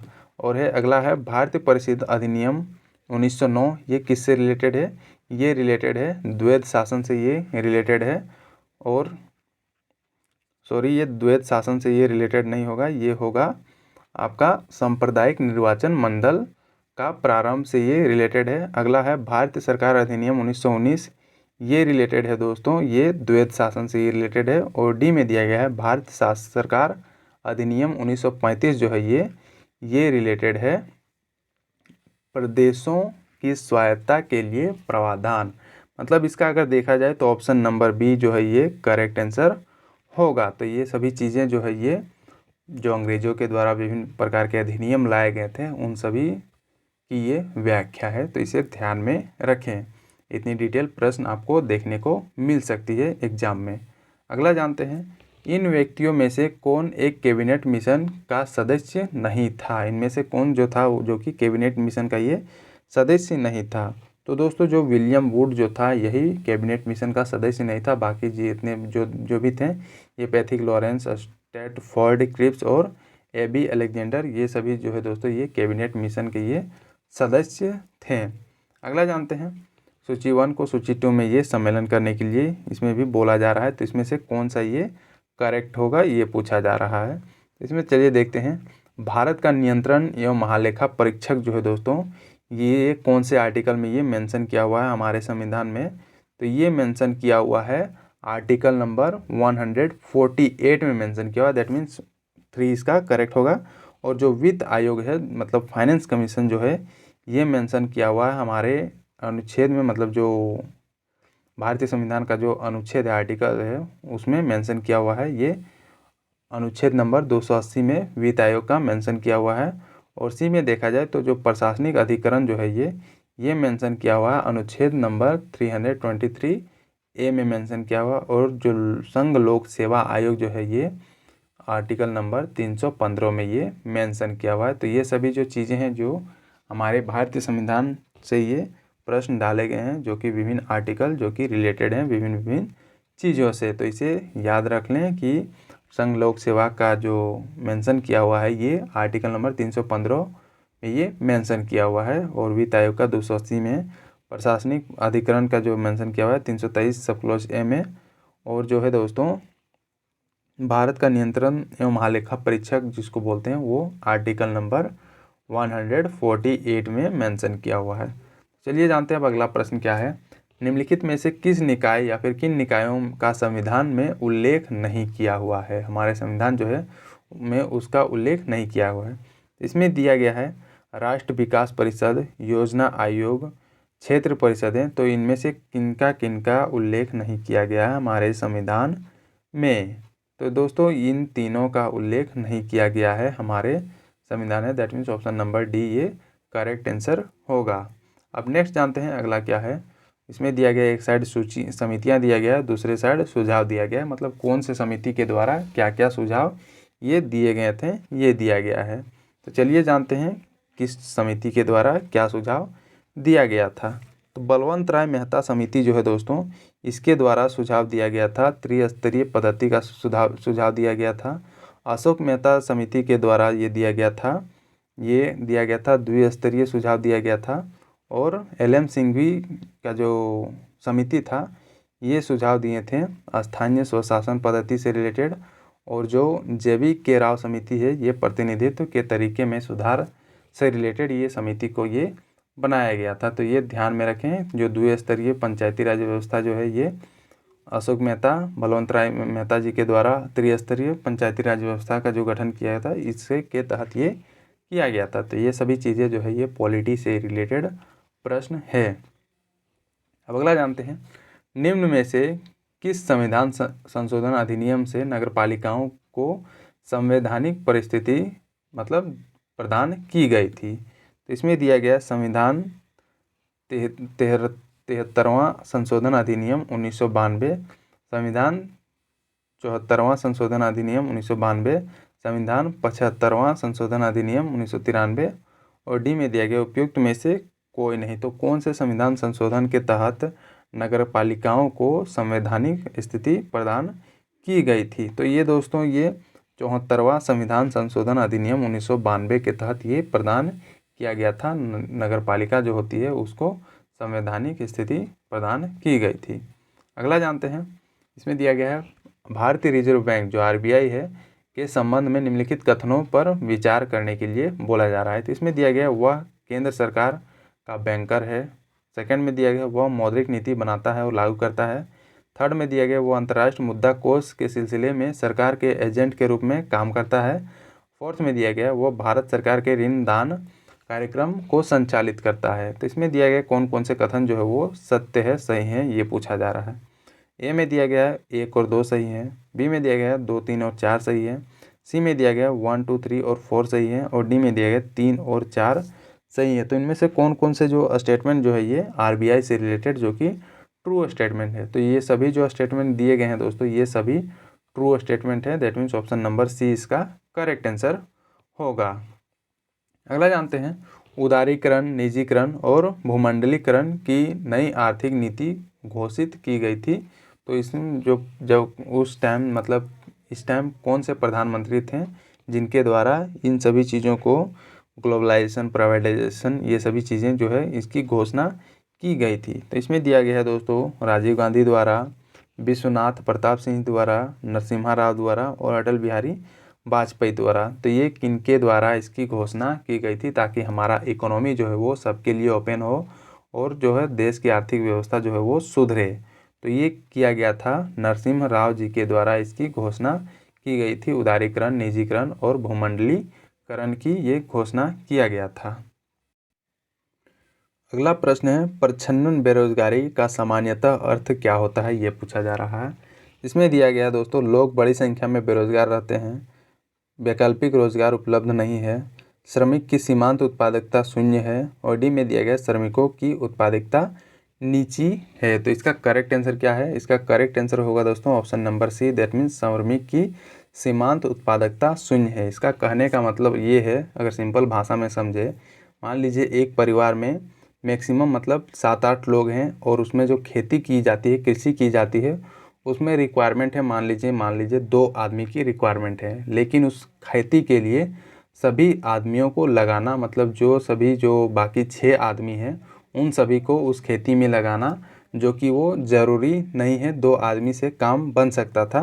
तो यही जो 6 आदमी है दोस्तों, इसी को प्रच्छन्न बेरोजगारी के अंतर्गत इन सभी को रख सकते हैं। तो यही इसका करेक्ट आंसर ये होगा, that means option number C. इसका डेफिनेशन आप देख सकते हैं, जो प्रच्छन्न बेरोजगारी उस बेरोजगारी को कहते हैं जिसमें कुछ लोगों की उत्पादकता ये शून्य होती है, अर्थात यदि इन लोगों को काम से हटा भी लिया जाए तो काम के उत्पादन मतलब उसमें कोई फर्क नहीं पड़ेगा। तो ये होगा प्रच्छन्न बेरोजगारी, जिसको डिस्गस्ट अनएम्प्लॉयमेंट कहा जाता है। अब नेक्स्ट जानते हैं दोस्तों अगला क्या है, योजना आयोग के संदर्भ में निम्नलिखित कथनों पर विचार करने के लिए बोला जा रहा है। इसमें दिया गया है कथन नंबर 1 में, यह एक संविधानेतर एवं परामर्शदात्री निकाय था। बी में दिया गया है प्रधानमंत्री योजना आयोग के पदेन अध्यक्ष थे और थर्ड में दिया गया है 1 जनवरी 2016 से योजना आयोग की जगह नीति आयोग, ये होगा भीति लिखा गया है, नीति आयोग ने जगह ले ली। तो इसमें से कौन सा कथन जो है वो सही है, ये पूछा जा रहा है। तो इसमें अगर देखा जाए तो केवल 1 और 2 कथन जो है दोस्तों ये सही है। बाकी जो ये दिया गया है 1 जनवरी 2016 नहीं होगा, ये 1 जनवरी 2015 को ये योजना आयोग को नीति आयोग में मतलब कन्वर्ट कर दिया। योजना आयोग को हटा के प्रधानमंत्री नरेंद्र मोदी जी के द्वारा नीति आयोग लाया गया था, जो कि 1 जनवरी 2015 को इसको लागू किया गया था। तो मतलब केवल 2 ही स्टेटमेंट यहाँ पर करेक्ट हैं, 1 और 2, जो थर्ड है वो गलत है। अब नेक्स्ट जानते हैं अगला क्या है। इनमें से कौन खाद्य श्रृंखला का निर्माण करती है? जो फूड चेन होती है वो इनमें से किसके द्वारा निर्माण किया जाता है? तो इसमें दिया गया है घास, गेहूँ, आम के द्वारा। बी में दिया गया घास, बकरा, उसके बाद आदमी। सी में दिया गया बकरा, कौवा, उसके बाद हाथी। और डी में दिया गया घास, मछली और बकरा। तो इसको पहले समझ लें कि खाद्य श्रृंखला क्या होती है। मतलब मान लीजिए इधर घास है, उसको खाता है हिरन, फिर हिरन को खाता है शेर, तो ये क्या कहलाएगा? ये एक फूड चेन कहलाएगा, मतलब खाद्य श्रृंखला जिसको बोलते हैं। तो यही अगर देखें ऑप्शन नंबर बी अगर देखा जाए तो घास, बकरा और आदमी, मतलब जो घास होता है उसको बकरा खाता है और बकरा जो होता है इस बकरे को आदमी खा लेता है। मतलब ये एक फूड चेन को निर्माण करता है। ये आप दिख रहा होगा मतलब फूड चेन किस तरह चलती है। मान लीजिए घास है, इसको ग्रास ऑपर खाता है, फिर ग्रास ऑपर को फ्रॉग खाता है, फिर फ्रॉग को स्नेक खाता है, फिर स्नेक को ईगल खाता है, फिर ईगल जो है अगर डेकम्पोज अगर मर जाती है तो वो डेकम्पोज होके वो फंगी वगैरह उसको खा जाता है। फिर ये फंगी को मतलब घास ये अपना एक क्या बोलते हैं वो फर्टिलाइज़र के रूप में वो यूज कर लेता है। फिर इस जो चेन जो है ये चलते रहता है, तो इसी को फूड चेन कहेंगे। और एक होता है फूड वेब, मतलब जो मल्टीपल फूड चेन्स को मिला के जो बनता है उसको फूड वेब बोला जाता है। इसमें मान लीजिए अगर देखा जाए तो इस फ्रॉग को ये कोई और चीज़ भी खा सकता है, इस ग्रास होपर को कोई और चीज़ खा सकता है, फिर इस सांप को कोई और चीज़ खा सकता है। इन सभी जितना भी मिलेंगे जो फूड चेन, मतलब विभिन्न फूड चेन को मिला के क्या बनता है? एक फूड वेब बनता है, उसको फूड वेब कहते हैं। ये इन्वायरमेंट एंड इकोलॉजी का ये एक क्वेश्चन है जो आपको यहाँ पर देखने को मिला है। अब नेक्स्ट जानते हैं अगला क्या है। निम्नलिखित में से कौन सुमेलित नहीं है? ये पूछा जा रहा है, मतलब कौन सा सम्मेलन जो है वो सही नहीं है। इधर दिया गया काजीरंगा राष्ट्रीय उद्यान जो कि असम में सिचुएटेड है। बी में दिया गया कॉर्बेट राष्ट्रीय उद्यान जो उत्तराखंड में है। सी में दिया गया बांदीपुर राष्ट्रीय उद्यान जो तमिलनाडु में सिचुएटेड है। और डी में दिया गया है संजय राष्ट्रीय उद्यान जो कि मध्य प्रदेश में सिचुएटेड है। तो इसमें से कौन सा सम्मेलन नहीं है? तो ऑप्शन नंबर सी जो है ये बांदीपुर राष्ट्रीय उद्यान, ये तमिलनाडु में ये सिचुएटेड नहीं है। बाकी जितने भी दिए गए हैं, काजीरंगा राष्ट्रीय उद्यान ये असम में है, कॉर्बेट राष्ट्रीय उद्यान उत्तराखंड में है, संजय राष्ट्रीय उद्यान ये मध्य प्रदेश में ये सिचुएटेड है। अब नेक्स्ट जानते हैं दोस्तों अगला क्या है। कर्क रेखा निम्नलिखित में से किन राज्यों से होकर ये गुजरती है? इसमें दिया गया है गुजरात, छत्तीसगढ़, उत्तर प्रदेश, झारखंड। तो इनमें से कौन से राज्यों से कर्क रेखा होकर गुजरती है? हालांकि ये मैंने पिछले स्लाइड्स में ये बता चुका हूँ कि कर्क रेखा हमारे भारत के कौन कौन से राज्यों से होकर गुजरती है। तो यहीं आप छांट ले खुद से कौन कौन से राज्यों से होकर गुजरती है। तो दोस्तों इसमें अगर देखा जाए तो जो उत्तर प्रदेश जो है इससे होकर कर्क रेखा नहीं गुजरती है। बाकी गुजरात, छत्तीसगढ़, झारखंड इस सभी से होकर गुजरती है। तो इसका ऑप्शन नंबर ए जो है ये करेक्ट होगा। तो और भी जो स्टेट हैं उनसे भी जान लेते हैं कि कौन कौन से स्टेट से होकर कर्क रेखा गुजरती है हमारे भारत देश के। तो पहले अगर जानते हैं तो ये गुजरात हो गया, उसके बाद राजस्थान, उसके बाद मध्य प्रदेश, उसके बाद छत्तीसगढ़, उसके बाद झारखंड, उसके बाद वेस्ट बंगाल, उसके बाद त्रिपुरा, उसके बाद आ गया मिज़ोरम। तो इतने सभी जो राज्य हैं जिससे होकर कर्क रेखा गुजरती है। तो ये ध्यान में रखें, जो मैप है उसको बार बार देखें ताकि आपको भी ये दिमाग में बैठ जाए। अब नेक्स्ट जानते हैं अगला प्रश्न क्या है। इसमें दिया गया है एक साइड भारत के राज्य दिया गया है और दूसरे साइड दिया गया है सबसे ऊंची चोटी उस राज्य की कौन सी है, ये दिया गया है। तो चलिए जानते हैं तमिलनाडु की सबसे ऊंची चोटी कौन सी है। तो ये है दोस्तों डोडा बेट्टा जो है ये तमिलनाडु की सबसे ऊंची चोटी है। राजस्थान का अगर देखा जाए तो ये दोस्तों गुरु शिखर चोटी जो है ये राजस्थान का सबसे ऊंचा चोटी है। नागालैंड का अगर देखा जाए दोस्तों तो ये नागालैंड का हो जाएगा सारामती चोटी जो है ये नागालैंड का सबसे ऊंची चोटी। और मध्य प्रदेश का देखा जाए तो ये धूपगढ़ चोटी ये इसका सबसे ऊंची चोटी है। तो इसमें अगर देखा जाए तो ऑप्शन नंबर डी जो है दोस्तों ये करेक्ट आंसर होगा। तो चलिए जानते हैं और भी जितने भी स्टेट्स हैं उन सभी की जो ऊंची चोटियां हैं उसे भी जान लेते हैं, क्योंकि प्रश्न तो बन सकती है, कहीं से भी प्रश्न पूछा जा सकता है। तो इसमें चलिए जानते हैं आंध्र प्रदेश का अगर देखा जाए तो ये अरमाकोंडा जो शिखर है ये आंध्र प्रदेश का सबसे ऊंची चोटी है जो कि 1680 मीटर इसकी ऊंचाई है। अरुणाचल प्रदेश का अगर देखा जाए तो ये कांगतो चोटी है जो कि 7060 मीटर इसकी ऊंचाई है। बिहार का देखा जाए तो ये सोमेश्वर किला जो है ये सबसे ऊंची अगर चोटी ये देखा जाए, हालांकि ये किला यहाँ पर लिखा गया है। छत्तीसगढ़ अगर देखा जाए तो ये बोल्लाडीला रेंज जो है ये छत्तीसगढ़ का सबसे ऊंचा ये है। बाकी ये सभी दिया गया है। गुजरात का गिरनार, ये सभी को आप एक बार देख लें। और भी दिया गया हरियाणा का करो पीक, हिमाचल प्रदेश का रोप पुरग्याल, और झारखंड का जो पारसनाथ पर्वत है जो कि 1365 या फिर 1370 मीटर के लगभग में इसकी ऊंचाई है। और कर्नाटक का अगर देखा जाए तो ये मुल्यनगिरी जो कि पश्चिमी घाट का इलाका में ये सिचुएटेड है। केरल का अनायमुडी, मध्य प्रदेश का धूपगढ़, और महाराष्ट्र का कलसूबाई। और भी जो भी राज्य यहाँ पर दिए गए, तमिलनाडु का है डोडाबेटा। तेलंगाना और छत्तीसगढ़ की सीमा पर जो सिचुएटेड है ये डोलीगुत्ता, त्रिपुरा की बेतालॉन्गचिंप, उत्तर प्रदेश का अस्तोम पीक, और उत्तराखंड का नंदा देवी। पश्चिम बंगाल का है संदकफू चोटी। और भी देखें मणिपुर और नागालैंड की सीमा में जो सिचुएटेड है जो माउंट ईसो है। मेघालय का शिलोंग पीक, मिजोरम का फांगलैंड राष्ट्रीय उद्यान जो कि सबसे ऊंचा यहाँ पर है। और नागालैंड का देखा जाए तो ये सरमती पर्वत, उड़ीसा का देवमाली। ये सभी जो दिए गए हैं इसको आप ध्यान में रख लें ताकि आने वाला एग्ज़ाम में कहीं से भी प्रश्न पूछे तो आप उसका सही जवाब मतलब सही करेक्ट आंसर करके आओ। अब नेक्स्ट जानते हैं दोस्तों, अगला प्रश्न जो है, निम्नलिखित में से कौन सी नदी एस्चुरी नहीं बनाती है। मतलब जो नदी जो है वो डायरेक्ट समुद्र में मिल जाती है, इनमें से कौन सी नदी जो है जो डायरेक्ट समुद्र में नहीं मिलती है। इसमें दिया गया नर्मदा, ताप्ती, मांडवी, और डी में दिया गया महानदी। तो दोस्तों जो महानदी जो है ये डायरेक्ट समुद्र में जाके नहीं मिलती है। ये कहाँ जाके मिल जाती है, गंगा नदी में पहले जाके मिलती है, उसके बाद गंगा नदी जाके समुद्र में बंगाल की खाड़ी में जाके मिल जाती है सुंदरवन डेल्टा का निर्माण करके। तो ये ध्यान में रखें, महानदी एस्चुरी का निर्माण नहीं करती। बाकी ये सभी जो नदियाँ हैं ये सभी एस्चुरी का निर्माण करती है। अब जो महानदी रिवर जो है दोस्तों ये पश्चिम बंगाल, बिहार राज्य और बांग्लादेश में बहने वाली ये एक नदी है। और ये गंगा नदी की ये एक उप नदी है, मतलब ये एक ट्रिब्यूटरी है गंगा नदी की।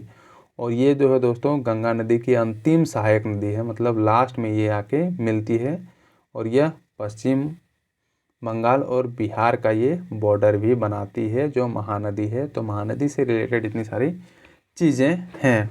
अब नेक्स्ट जानते हैं दोस्तों, अगला प्रश्न जो है, निम्न में से किसे जंगल की आग कहा जाता है। तो ये किसको कहा जाता है जंगल की आग। तो इसमें दिया गया है बोहिनिया वेरिगेटा, जेकेरांड मेमोसाफिलिया फोलिया, उसी में दिया गया ब्यूटिया मोनोस्पर्मा, और डी में दिया है टेक्टोना ग्रैंडिस। तो ये किसको बोला जाता है, जंगल की आग के नाम से भी इसको जाना जाता है। हालांकि इसको अगर देखा जाए ये साइंटिफिक नेम दिया गया है ब्यूटिया मोनोस्पर्मा, और ये पलाश के फूल को बोला जाता है साइंटिफिक नाम के रूप में। तो इसी को जंगल का आग बोला जाता है। जब पलाश का फूल खिलता है दोस्तों तो पूरा हर जगह आपको देखने को मिलेगा लाल लाल, मतलब पूरा लाल लाल देखने को मिलेगा। और जो पलाश का फूल जो होता है उसके फ्लावर से जो होली में जो रंग खिले जाते हैं उसका भी निर्माण किया जाता है, रंग का भी निर्माण किया जाता है। तो ये ध्यान में रखें। और ये जो पलाश का जो फूल है ये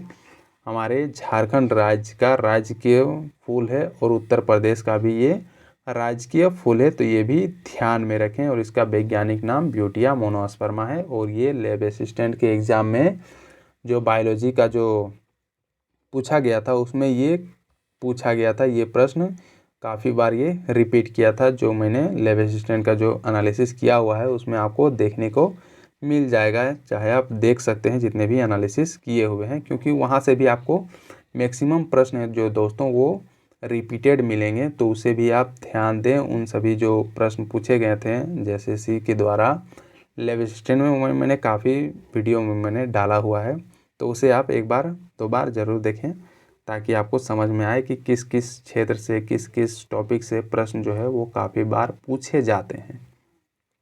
अब नेक्स्ट जानते हैं दोस्तों, अगला प्रश्न जो है, कोयले की संचित भंडार की दृष्टि से भारत के राज्यों का निम्नलिखित में से सही अवरोही क्रम कौन सा है, मतलब ये घटते हुए क्रम पूछा जा रहा है कि कौन सा है। तो इसमें दिया गया है ओडिशा, छत्तीसगढ़, झारखंड, मध्य प्रदेश, छत्तीसगढ़, उड़ीसा, मध्य प्रदेश, झारखंड, झारखंड, उड़ीसा, छत्तीसगढ़, मध्य प्रदेश। डी में दिया गया है मध्य प्रदेश, छत्तीसगढ़, झारखंड और उड़ीसा। तो इसका करेक्ट आंसर क्या होगा दोस्तों? इसका करेक्ट आंसर होगा option number C, that mean सबसे ज़्यादा झारखंड, उसके बाद उड़ीसा, उसके बाद छत्तीसगढ़, उसके बाद मध्य प्रदेश में कोयले का जो संचित भंडार की दृष्टि से अगर देखा जाए तो ये इसका सही क्रम होगा। अगला जानते हैं, एक साइड सूची 1 और सूची 2 दिया गया, एक साइड मात्रा और उसकी इकाई दी गई है, इसको मिलन करना है। अगर उच्च वेग का देखा जाए तो इसका जो मिलन होगा इसका मैक इसका होगा, और तरंगदैर्घ्य जो है दोस्तों इसको एंगस्ट्रॉम से मेजर किया जाता है, दाब को पास्कल से और ऊर्जा को जूल से। मतलब ये ऐसा है जो सेम टू सेम ये सब सही दिया हुआ है, मतलब ऑप्शन नंबर सी इसका करेक्ट आंसर होगा। अब नेक्स्ट जानते हैं, पीसा की झुकी हुई मीनार गिर नहीं जाती, इसका कारण क्या है कि वो क्यों नहीं गिरती है, वो जो मीनार जो झुकी हुई है वो क्यों नहीं गिरती है। इसमें दिया गया है वह शीर्ष भाग में पतली हो गई है। बी में दिया गया वह बड़े तल क्षेत्रफल को आच्छादित करती है। सी में इसका गुरुत्वाकर्षण केंद्र निम्नतम स्थिति में रहता है। और डी में दिया गया गुरुत्व केंद्र से जाने वाली ऊर्ध्वाधर लाइन रेखा जो है तल के अंदर रहती है। तो इसका करेक्ट आंसर क्या है, जो क्यों नहीं गिरती है, इसका मेन रीज़न क्या है? तो इसका मेन रीज़न यही है कि गुरुत्व केंद्र से जाने वाली ऊर्ध्वाधर लाइन जो है रेखा जो है वो तल के अंदर ये रहती है, इसका मेन कारण ये है। तो चलिए जानते हैं, जो पीसा का जो झुका हुआ जो मीनार जो है ये आपको दिख रहा होगा, जो लगभग अगर देखा जाए तो 4 या फिर 5 डिग्री ये झुका हुआ है। नॉर्मल बिल्डिंग क्या होता है वो सीधा 90 डिग्री पे होता है, लेकिन ये 4 या फिर 5 डिग्री ये झुकी हुई मीनार है। और इसमें देखा जाए टोटल ये 8 मंजिलों का ये मीनार है, और इसकी ऊंचाई देखा जाए दोस्तों ये 55.86 मीटर इसकी ऊंचाई है। और फीट में अगर देखा जाए तो 183.3 फीट इसकी ऊंचाई है। तो ये ध्यान में रखें, लीनिंग टावर ऑफ पीसा जिसको बोला जाता है। अगला प्रश्न है, समुद्र में प्लवन करते हुए आइसबर्ग का कितना भाग समुद्र की सतह से ऊपर होता है? मतलब जो आइसबर्ग जो होता है, जो बर्फ़ होता है दोस्तों, जो समुद्र में वो जो तैरते रहता है, उसका कितना सा भाग समुद्र की सतह के ऊपर रहता है, ये पूछा जा रहा है। तो इसमें दिया गया है 1/9, 1/10, 1/6 या फिर 1/4। तो इसका करेक्ट आंसर जो होगा ये 1/9 होगा। अगर 9 हिस्सा टोटल अगर देखा जाए तो उसमें से मतलब केवल एक हिस्सा ही जो दिखता है समुद्र के ऊपर। इसीलिए अगर जो टाइटैनिक जो जहाज़ जो है वो क्यों डूबा था, इसीलिए वो डूबा था क्योंकि वो आइडेंटिफाई नहीं कर पाया था कि कितना बड़ा पर्वत यहाँ पर सिचुएटेड है जो समुद्र के बीचों बीच था, और जाके वो क्या हुआ, टकरा गया। वो एक बहुत बड़ा आइसबर्ग था जहाँ पर वो समुद्र के बीचों बीच टाइटैनिक जहाज़ वो टकराया, जिसके बाद वो जहाज़ क्या हुआ, वो टूट गया और वहीं पे डूब गया। तो ये ध्यान में रखें, मैक्सिमम पार्ट जो है दोस्तों वो समुद्र के नीचे वो रहता है, मतलब समुद्र तल के नीचे रहता है। बहुत ही कम हिस्सा जो है वो बर्फ़ का आपको सरफेस में नज़र आएगा। अगला जानते हैं, ब्रह्मांड के इतिहास में सबसे पुराना डॉक्यूमेंटेड प्रकाश जिसे हाल ही में जारी किया गया था, किस टेलीस्कोप द्वारा ये कैप्चर किया गया था? इसमें दिया गया है James Webb space telescope, James Harrison space telescope, थिया न्यूएन स्पेस टेलीस्कोप, और डी में दिया गया भास्कर स्पेस टेलीस्कोप। तो ये किस टेलीस्कोप के द्वारा इसको कैप्चर किया गया था? तो ये दोस्तों ये जेम्स वेब स्पेस टेलीस्कोप है, इसी के द्वारा ये कैप्चर किया गया था। नेक्स्ट जानते हैं, अगला प्रश्न है, परम शून्य ताप क्या है? इसमें दिया गया किसी भी ताप पैमाने का आरंभिक बिंदु सैद्धांतिक रूप से न्यूनतम संभव तापमान, और इसी में दिया गया वह तापमान जिस पर सभी द्रव पदार्थ के वाष्प जम जाते हैं, और डी में दिया गया है वह तापमान जिस पर सभी पदार्थ वाष्प प्रावस्था में होती है। तो ये क्या है, परम शून्य ताप। तो ये दोस्तों सैद्धांतिक रूप से जो न्यूनतम संभवतः तापमान जो होती है उसी को परम शून्य ताप बोला जाता है, मतलब उससे ज़्यादा नीचे वो नहीं जा सकता है तापमान। अगला है, 100 वाट का बिजली का बल्ब 10 घंटे जलता है तो प्रति यूनिट की दर विद्युत का खर्च कितना होगा, मतलब कितना रुपया वो खर्च होगा, ये पूछा जा रहा है। तो इसमें अगर देखा जाए, ए में दिया गया 5 रुपया, बी में 10 रुपया, सी में दिया गया है 25 रुपया और डी में दिया गया है 50 रुपया। तो इसमें कितना खर्च होगा अगर 100 वाट का एक बिजली का बल्ब है जो कि 10 घंटे ये जलता है। तो इसमें दोस्तों ये 5 रुपये का खर्च इसमें आएगा। तो ये ध्यान में रखें, ये आप कैलकुलेट कर सकते हैं, जो इसका फॉर्मूला जो होता है वहाँ पर आपको देखने को मिल जाएगा। अगला जानते हैं, एक साइड दिया गया स्थान दिया गया, दूसरे साइड कार्य दिया गया है कि मतलब किस स्थान में कौन सा कार्य किया जाता है। तो चलिए जानते हैं, जो श्रीहरिकोटा है दोस्तों, इसमें किया जाता है उपग्रह प्रमोचन स्टेशन है, जहाँ पर जो सैटेलाइट वगैरह सेंड किए, मतलब वहाँ से प्रक्षेपित किया जाता है। जो हाल ही में जो चंद्रयान 3 जो है ये श्रीहरिकोटा के सतीश धवन केंद्र से ही इसको प्रक्षेपित किया गया है। और बी में देखते हैं, जो पोखरण जो है ये इसमें क्या किया जाता है। तो इसमें किया जाता है दोस्तों, इसमें परमाणु बम का विस्फोट स्तर यहाँ पर मतलब परमाणु प्रशिक्षण किया जाता है। यहाँ पर से ही परमाणु का परीक्षण किया जाता है, जो कि हमारे देश का जो पहला परमाणु बम जो है दोस्तों, ये यहीं पर इसका परीक्षण किया गया था। अगला जानते हैं, जो थुम्बा जो है ये एक रॉकेट प्रमोचन केंद्र है, जो कि ये सिचुएटेड है, मतलब थुम्बा में ही ये सिचुएटेड है। अगला है काकरपारा, जो कि न्यूक्लियर पावर प्लांट है। तो इसे ध्यान में रखें, इन सभी चीज़ों को, यहाँ से प्रश्न बन सकते हैं। और ये इसीलिए ये हाल ही में जो चंद्रयान 3 जो लॉन्च हुआ है उससे रिलेटेड यहाँ पर डाले गए हैं। अगला प्रश्न है, सड़क की रोशनी में पीले लैंप बहुतायत में प्रयुक्त हो रहे हैं। इन लैंपों में निम्न में से किसका उपयोग किया जाता है। जो पीला लैंप जो होता है उसमें किसका उपयोग किया जाता है, ये पूछा जा रहा है। इसमें दिया गया है दोस्तों, ए सोडियम का, B nitrogen, C hydrogen, D neon. जो सड़क की रोशनी के लिए जो पीले लैंप का यूज किया जाता है, जो बहुतायत के रूप में ये यूज किया जाता है, तो इसमें क्या उपयोग होता है। तो इसमें दोस्तों सोडियम का यूज किया जाता है, जो पीला लैंप जो होता है उसमें।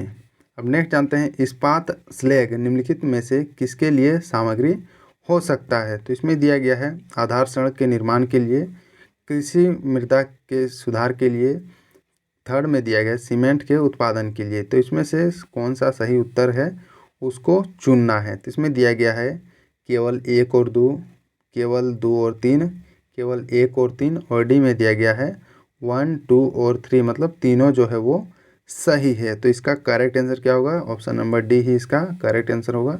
ये सभी जो है ये सभी सही है, जो कि इस्पात स्लैग के ये यूज किए जाते हैं।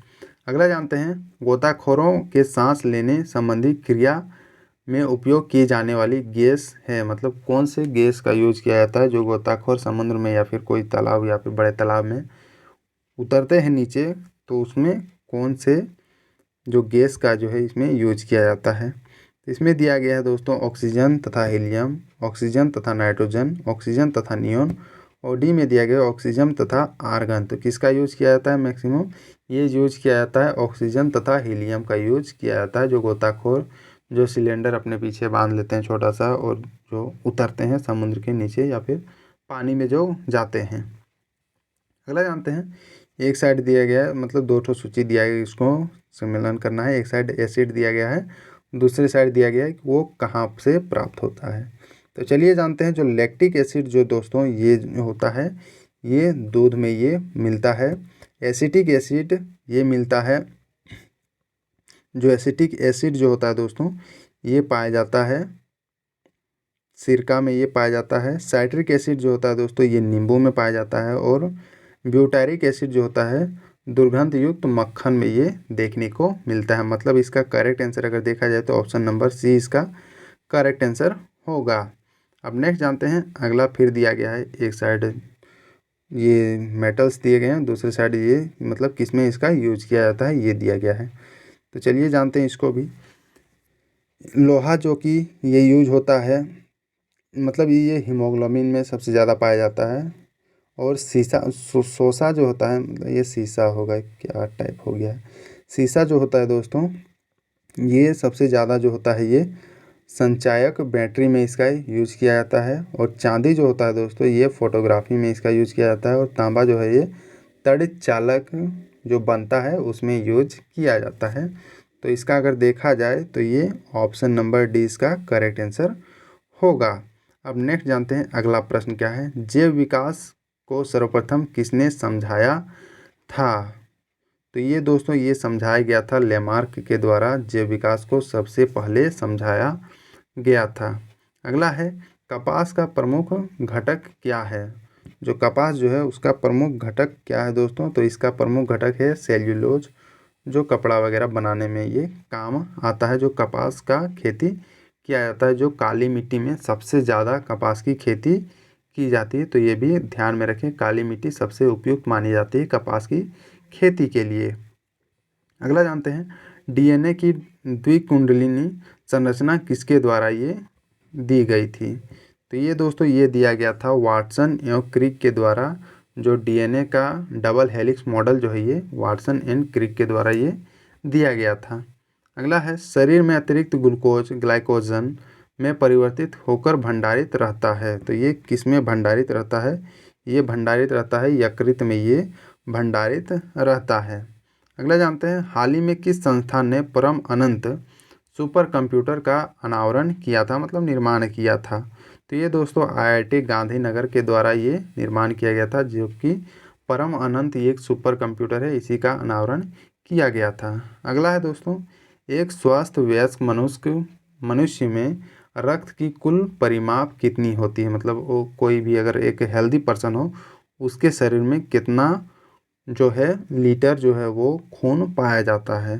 तो ये दोस्तों लगभग 5 से 6 लीटर खून एक वयस्क मनुष्य में वो देखने को मिलता है। अगला है मधुसूदनी जो इंसुलिन अंतःस्रावी हार्मोन एक है, मतलब ये एक क्या है? तो दोस्तों ये एक पेप्टाइड है, जो मधुसूदनी जो इंसुलिन जिसको बोलते हैं, जो कि ये एक अंतःस्रावी हार्मोन, ये एक पेप्टाइड है। अगला है दोस्तों एक साइड दिया गया है सूची 1, दूसरी साइड सूची 2 दिया गया है, इसको मैच करना है। तो चलिए मैच करते हैं कि क्या इसका करेक्ट आंसर होगा। जो कृत्रिम रूप से फलों को पकाया जाना, मतलब ये इसमें क्या यूज किया जाता है? तो इसमें यूज किया जाता है दोस्तों एथिलीन का यूज किया जाता है कृत्रिम रूप से जो फल होते हैं उसको पकाने के लिए। अब दूसरा जानते हैं बेकिंग सोडा दोस्तों, इसमें ये क्यों यूज किया जाता है? तो ये सोडियम बाइकार्बोनेट को बनाने के लिए बेकिंग सोडा का यूज किया जाता है। अगला है शीतल पेय जो है दोस्तों, ये कार्बन डाइऑक्साइड के सहायता से शीतल पेय को ये मतलब इसमें यूज किया जाता है, बस इतना जाने। और क्वार्ट्ज जो है दोस्तों ये सोडियम सिलिकेट बनाने में क्वार्ट्ज का यूज किया जाता है, मतलब इसमें देखा जाए तो ऑप्शन नंबर बी जो है ये करेक्ट आंसर इसका होगा।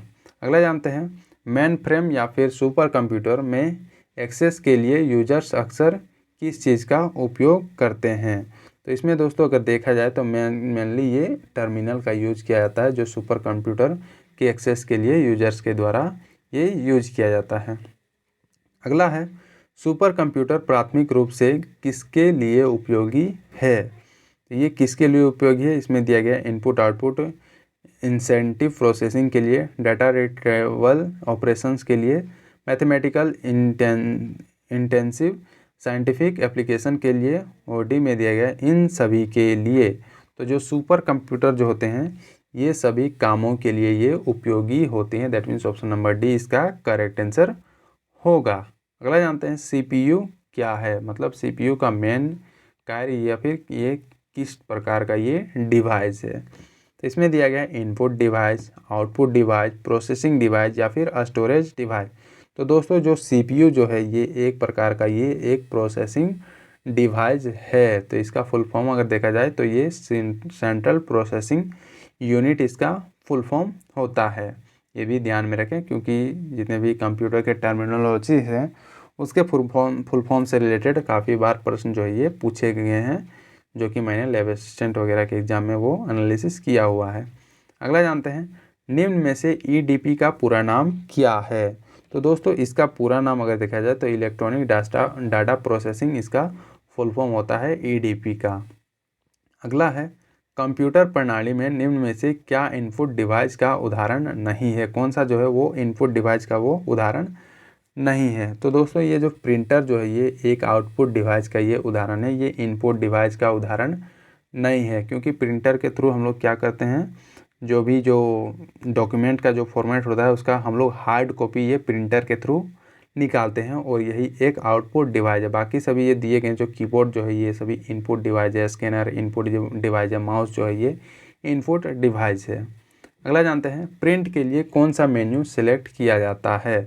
अगर कोई भी चीज़ प्रिंट करने के लिए कौन से मेन्यू को सिलेक्ट किया जाता है दोस्तों, तो ये फाइल मेन्यू को सिलेक्ट किया जाता है, वहीं से प्रिंट का ऑप्शन आता है, उसके बाद चीज़ों को प्रिंट किया जाता है, ना कि ये एडिट ये सभी चीज़ें नहीं। अगला है कंप्यूटर की घड़ी की गति का मापक क्या है। मतलब जो कंप्यूटर का जो घड़ी का गति है वो किससे मापा जाता है। तो ये दोस्तों ये मेगाहर्ट्ज़ और गीगाहर्ट्ज़ से ये मापा जाता है, जो कंप्यूटर की घड़ी की जो गति की मापक जो होती है। अगला है एंड्रॉयड क्या है। जो हम लोग एंड्रॉयड फ़ोन का यूज करते हैं वो क्या है। तो इसमें दिया गया एक ऑपरेटिंग सिस्टम है, एक एप्लीकेशन है, एक इंटरफेस है और डी में दिया गया है एक प्रकार का सॉफ्टवेयर है।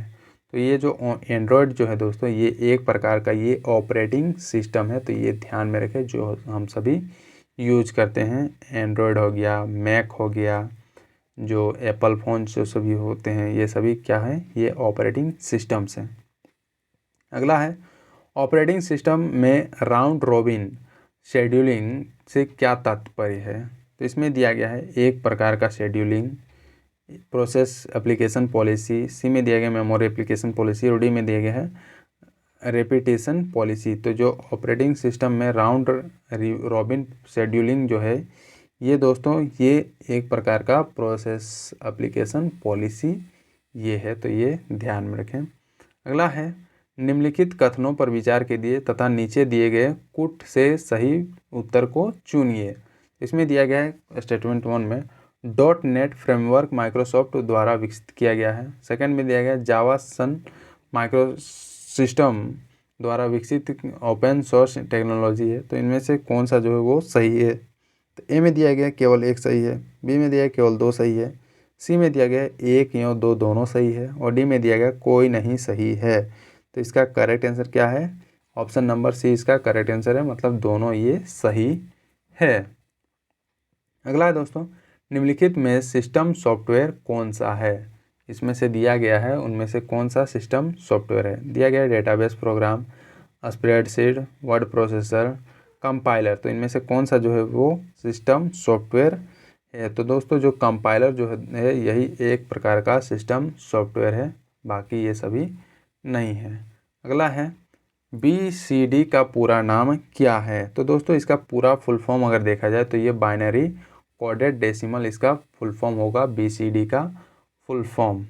अगला है दोस्तों डाटा की मात्रा को CPU, मेन मेमोरी और इनपुट तथा आउटपुट डिवाइस में एक ही समय में ट्रांसमिट करता है। तो ये कैसे ट्रांसमिट करता है, तो ये बस विड्थ के द्वारा ये ट्रांसमिट करता है जो डाटा की मात्रा जो होती है। अगला जानते हैं प्रोग्राम में एरर्स की करेक्शंस को क्या कहते हैं। मतलब जो एरर्स जो होते हैं कोई भी प्रोग्राम में उसके करेक्शंस को क्या बोला जाता है। तो इसमें दिया गया कंपाइलिंग, डिबगिंग, सी में दिया गया ग्राइंडिंग और डी में दिया गया इंटरप्रेटिंग। तो उसको क्या बोला जाता है, तो इसको बोला जाता है डीबगिंग बोला जाता है। जो भी एरर्स होते हैं उसको करेक्शन के लिए, और जो एरर्स जो होता है उसको क्या बोला जाता है, बग बोला जाता है। तो ये भी ध्यान में रखें। अगला है दोस्तों इंटरनेट का मानक प्रोटोकॉल क्या है। मतलब स्टैंडर्ड प्रोटोकॉल जो भी इंटरनेट का है वो क्या है। तो ये दोस्तों ये TCP या फिर IP जिसको बोलते हैं यही इंटरनेट का मानक प्रोटोकॉल कहलाता है। अगला है दोस्तों W3C का प्रतीक है। मतलब ये इसका फुल फॉर्म क्या है ये पूछा जा रहा है सिंपल वर्ड में अगर देखा जाए। तो इसका फुल फॉर्म अगर देखा जाए तो वर्ल्ड वाइड वेब कंसर्टियम इसका फुल फॉर्म होता है W3C का फुल फॉर्म। अब नेक्स्ट जानते हैं दोस्तों अगला प्रश्न निम्नलिखित में से कौन सा विकल्प निम्नलिखित कथनों की सत्यता का सबसे अच्छा वर्णन करता है। तो इसमें से दिया गया है कि कौन सा कथन जो है वो सही है या फिर कौन सा कथन गलत है ये पूछा जा रहा है। इसमें दिया है कथन नंबर 1 में माइक्रोसॉफ्ट पावरपॉइंट स्लाइड एक ओरिएंटेशन पोर्ट्रेट के रूप में सेट नहीं किया जा सकता है। सेकेंड में दिया गया पृष्ठ संख्या माइक्रोसॉफ्ट पावरपॉइंट प्रस्तुतिकरण स्लाइड के ऊपरी भाग में डाली जा सकती है। तो इसमें से दिया गया कि कौन सा कथन सत्य है या फिर कौन सा असत्य है। चलिए जानते हैं। ए में दिया गया है फर्स्ट सत्य है, सेकंड गलत है। बी में दिया गया फर्स्ट सही है, सेकंड भी सही है। सी में दिया गया फर्स्ट गलत है, सेकंड सही है। और डी में दिया गया फर्स्ट गलत है, सेकंड सही है। तो इसमें से कौन सा करेक्ट होगा ये पूछा जा रहा है। तो इसमें जो करेक्ट जो होगा दोस्तों, ये फर्स्ट जो है वो गलत है और सेकंड जो है दोस्तों ये सही है। अगला जानते हैं। वर्ड में कॉलम डेटा बनाने के लिए आपको क्या करना होगा। जो MS वर्ड जो होता है उसमें कॉलम डेटा बनाने के लिए क्या करना होगा ये पूछा जा रहा है। इसमें दिया गया है जब तक कर्सर इच्छित स्थान पर नहीं पहुंच जाए लगातार टैब दबाएं। बी में दिया गया है टैब सेट करें या टेबल मेन्यू का प्रयोग करें। सी में दिया गया है आपको एक्सेल प्रयोग करना होगा। डी में दिया गया है जब तक कर्सर इच्छित स्थान पर ना पहुंच जाए तब तक स्पेस बार दबाएं। तो इसमें क्या करना होगा MS वर्ड में कॉलम डेटा बनाने के लिए, रो कॉलम बनाने के लिए। तो दोस्तों इसमें करना होगा टैब सेट करना होगा या फिर टेबल मेन्यू का प्रयोग करना होगा, जहां पर आपको देखने को मिल जाएगा और वहीं से कॉलम रो क्रिएट हो जाएंगे। अगला जानते हैं। एक्सेल में जो ये लिखा होता है इक्वल टू 20*10 डिवाइड 4*8, इस फॉर्मूले का मूल्यांकन करेंगे और सही उत्तर इसका क्या आएगा ये पूछा जा रहा है। तो जब भी आप MS एक्सेल में इसका यूज करेंगे तो उसमें आपको सही उत्तर देखने को मिलेगा ये 400, ये सही उत्तर देखने को मिलेगा। तो ये ध्यान में रखें, आप हो सके तो आप यूज कर सकते हैं, देख सकते हैं। अगला जानते हैं दोस्तों। एक पारदर्शी DBMS ये क्या है ये पूछा जा रहा है। तो इसमें दिया गया है उपयोगकर्ता से संवेदनशील सूचना को छिपाता है। बी में दिया गया उपयोगकर्ताओं से छिपाकर अपनी लॉजिकल संरचना रखता है। सी में दिया गया उपयोगकर्ता द्वारा प्रदान की गई भौतिक संरचना को रखता है। डी में दिया गया उपयोगकर्ताओं का अंतर्निहित हार्डवेयर का भौतिक माप प्रदान करता है। तो ये DBMS क्या करता है तो ये पूछा जा रहा है। तो इसका मेन काम अगर देखा जाए तो ये उपयोगकर्ताओं द्वारा प्रदान की गई भौतिक संरचना जो है उसको ये रखता है DBMS। तो ये इसका काम है, मेन काम। तो ये था दोस्तों टोटल 110 प्रश्न, जो कि ये जो पैटर्न है उसी पे बेस्ड है। विभिन्न जो पार्ट्स हैं उससे प्रश्न डाले गए हैं। झारखंड हो गया, सामान्य ज्ञान हो गया और सामान्य विज्ञान जो हो गया, और कंप्यूटर से रिलेटेड जो इस बार जो हर एग्ज़ाम में ये कंप्यूटर से रिलेटेड प्रश्न पूछे ही जाते हैं, तो वो इसमें डाले गए हैं। हर सेक्शन के प्रश्न यहाँ पर आपको देखने को मिले। तो दोस्तों इस चैनल में आपको काफ़ी कुछ देखने को मिलेगा। झारखंड लेवल असिस्टेंट और PGT का जो एग्ज़ाम है, हालांकि जो लेवल असिस्टेंट का एग्ज़ाम हुआ उसमें काफ़ी ज़्यादा प्रश्न यहाँ पर देखने को मिले इस जो टोटल 10 मॉडल सेट करवाए गए थे इससे। और यहाँ पर झारखंड GK GS के प्रीवियस ईयर क्वेश्चन का भी यहाँ पर आपको देखने को मिलेगा और वीकली करंट अफेयर आपको यहाँ पर देखने को मिलेगा। और विभिन्न एग्जामों के एनालिसिस इस चैनल में करवाए जाते हैं। तो इससे में जुड़े आपको यहाँ पर फ़ायदा ही होगा, ना कि घाटा वगैरह कुछ नहीं यहाँ पर होने वाला है। तो दोस्तों चैनल को ज़्यादा से ज़्यादा लाइक शेयर करें, और जो लोग अभी तक इंडियन GS को सब्सक्राइब नहीं किए हुए हैं वो सब्सक्राइब करके बेल आइकन ज़रूर दबाएं, ताकि आपको रेगुलर अपडेट मिलती रहे इस चैनल के थ्रू। तो दोस्तों जिनको इसकी PDF की ज़रूरत हो वो टेलीग्राम ग्रुप ज्वाइन करें, वहाँ पर आपको इसकी PDF मिल जाएगी। तो थैंक यू दोस्तों, मिलते हैं नेक्स्ट वीडियो में। तब तक बने रहें, पढ़ते रहें, खुश रहें। थैंक यू दोस्तों।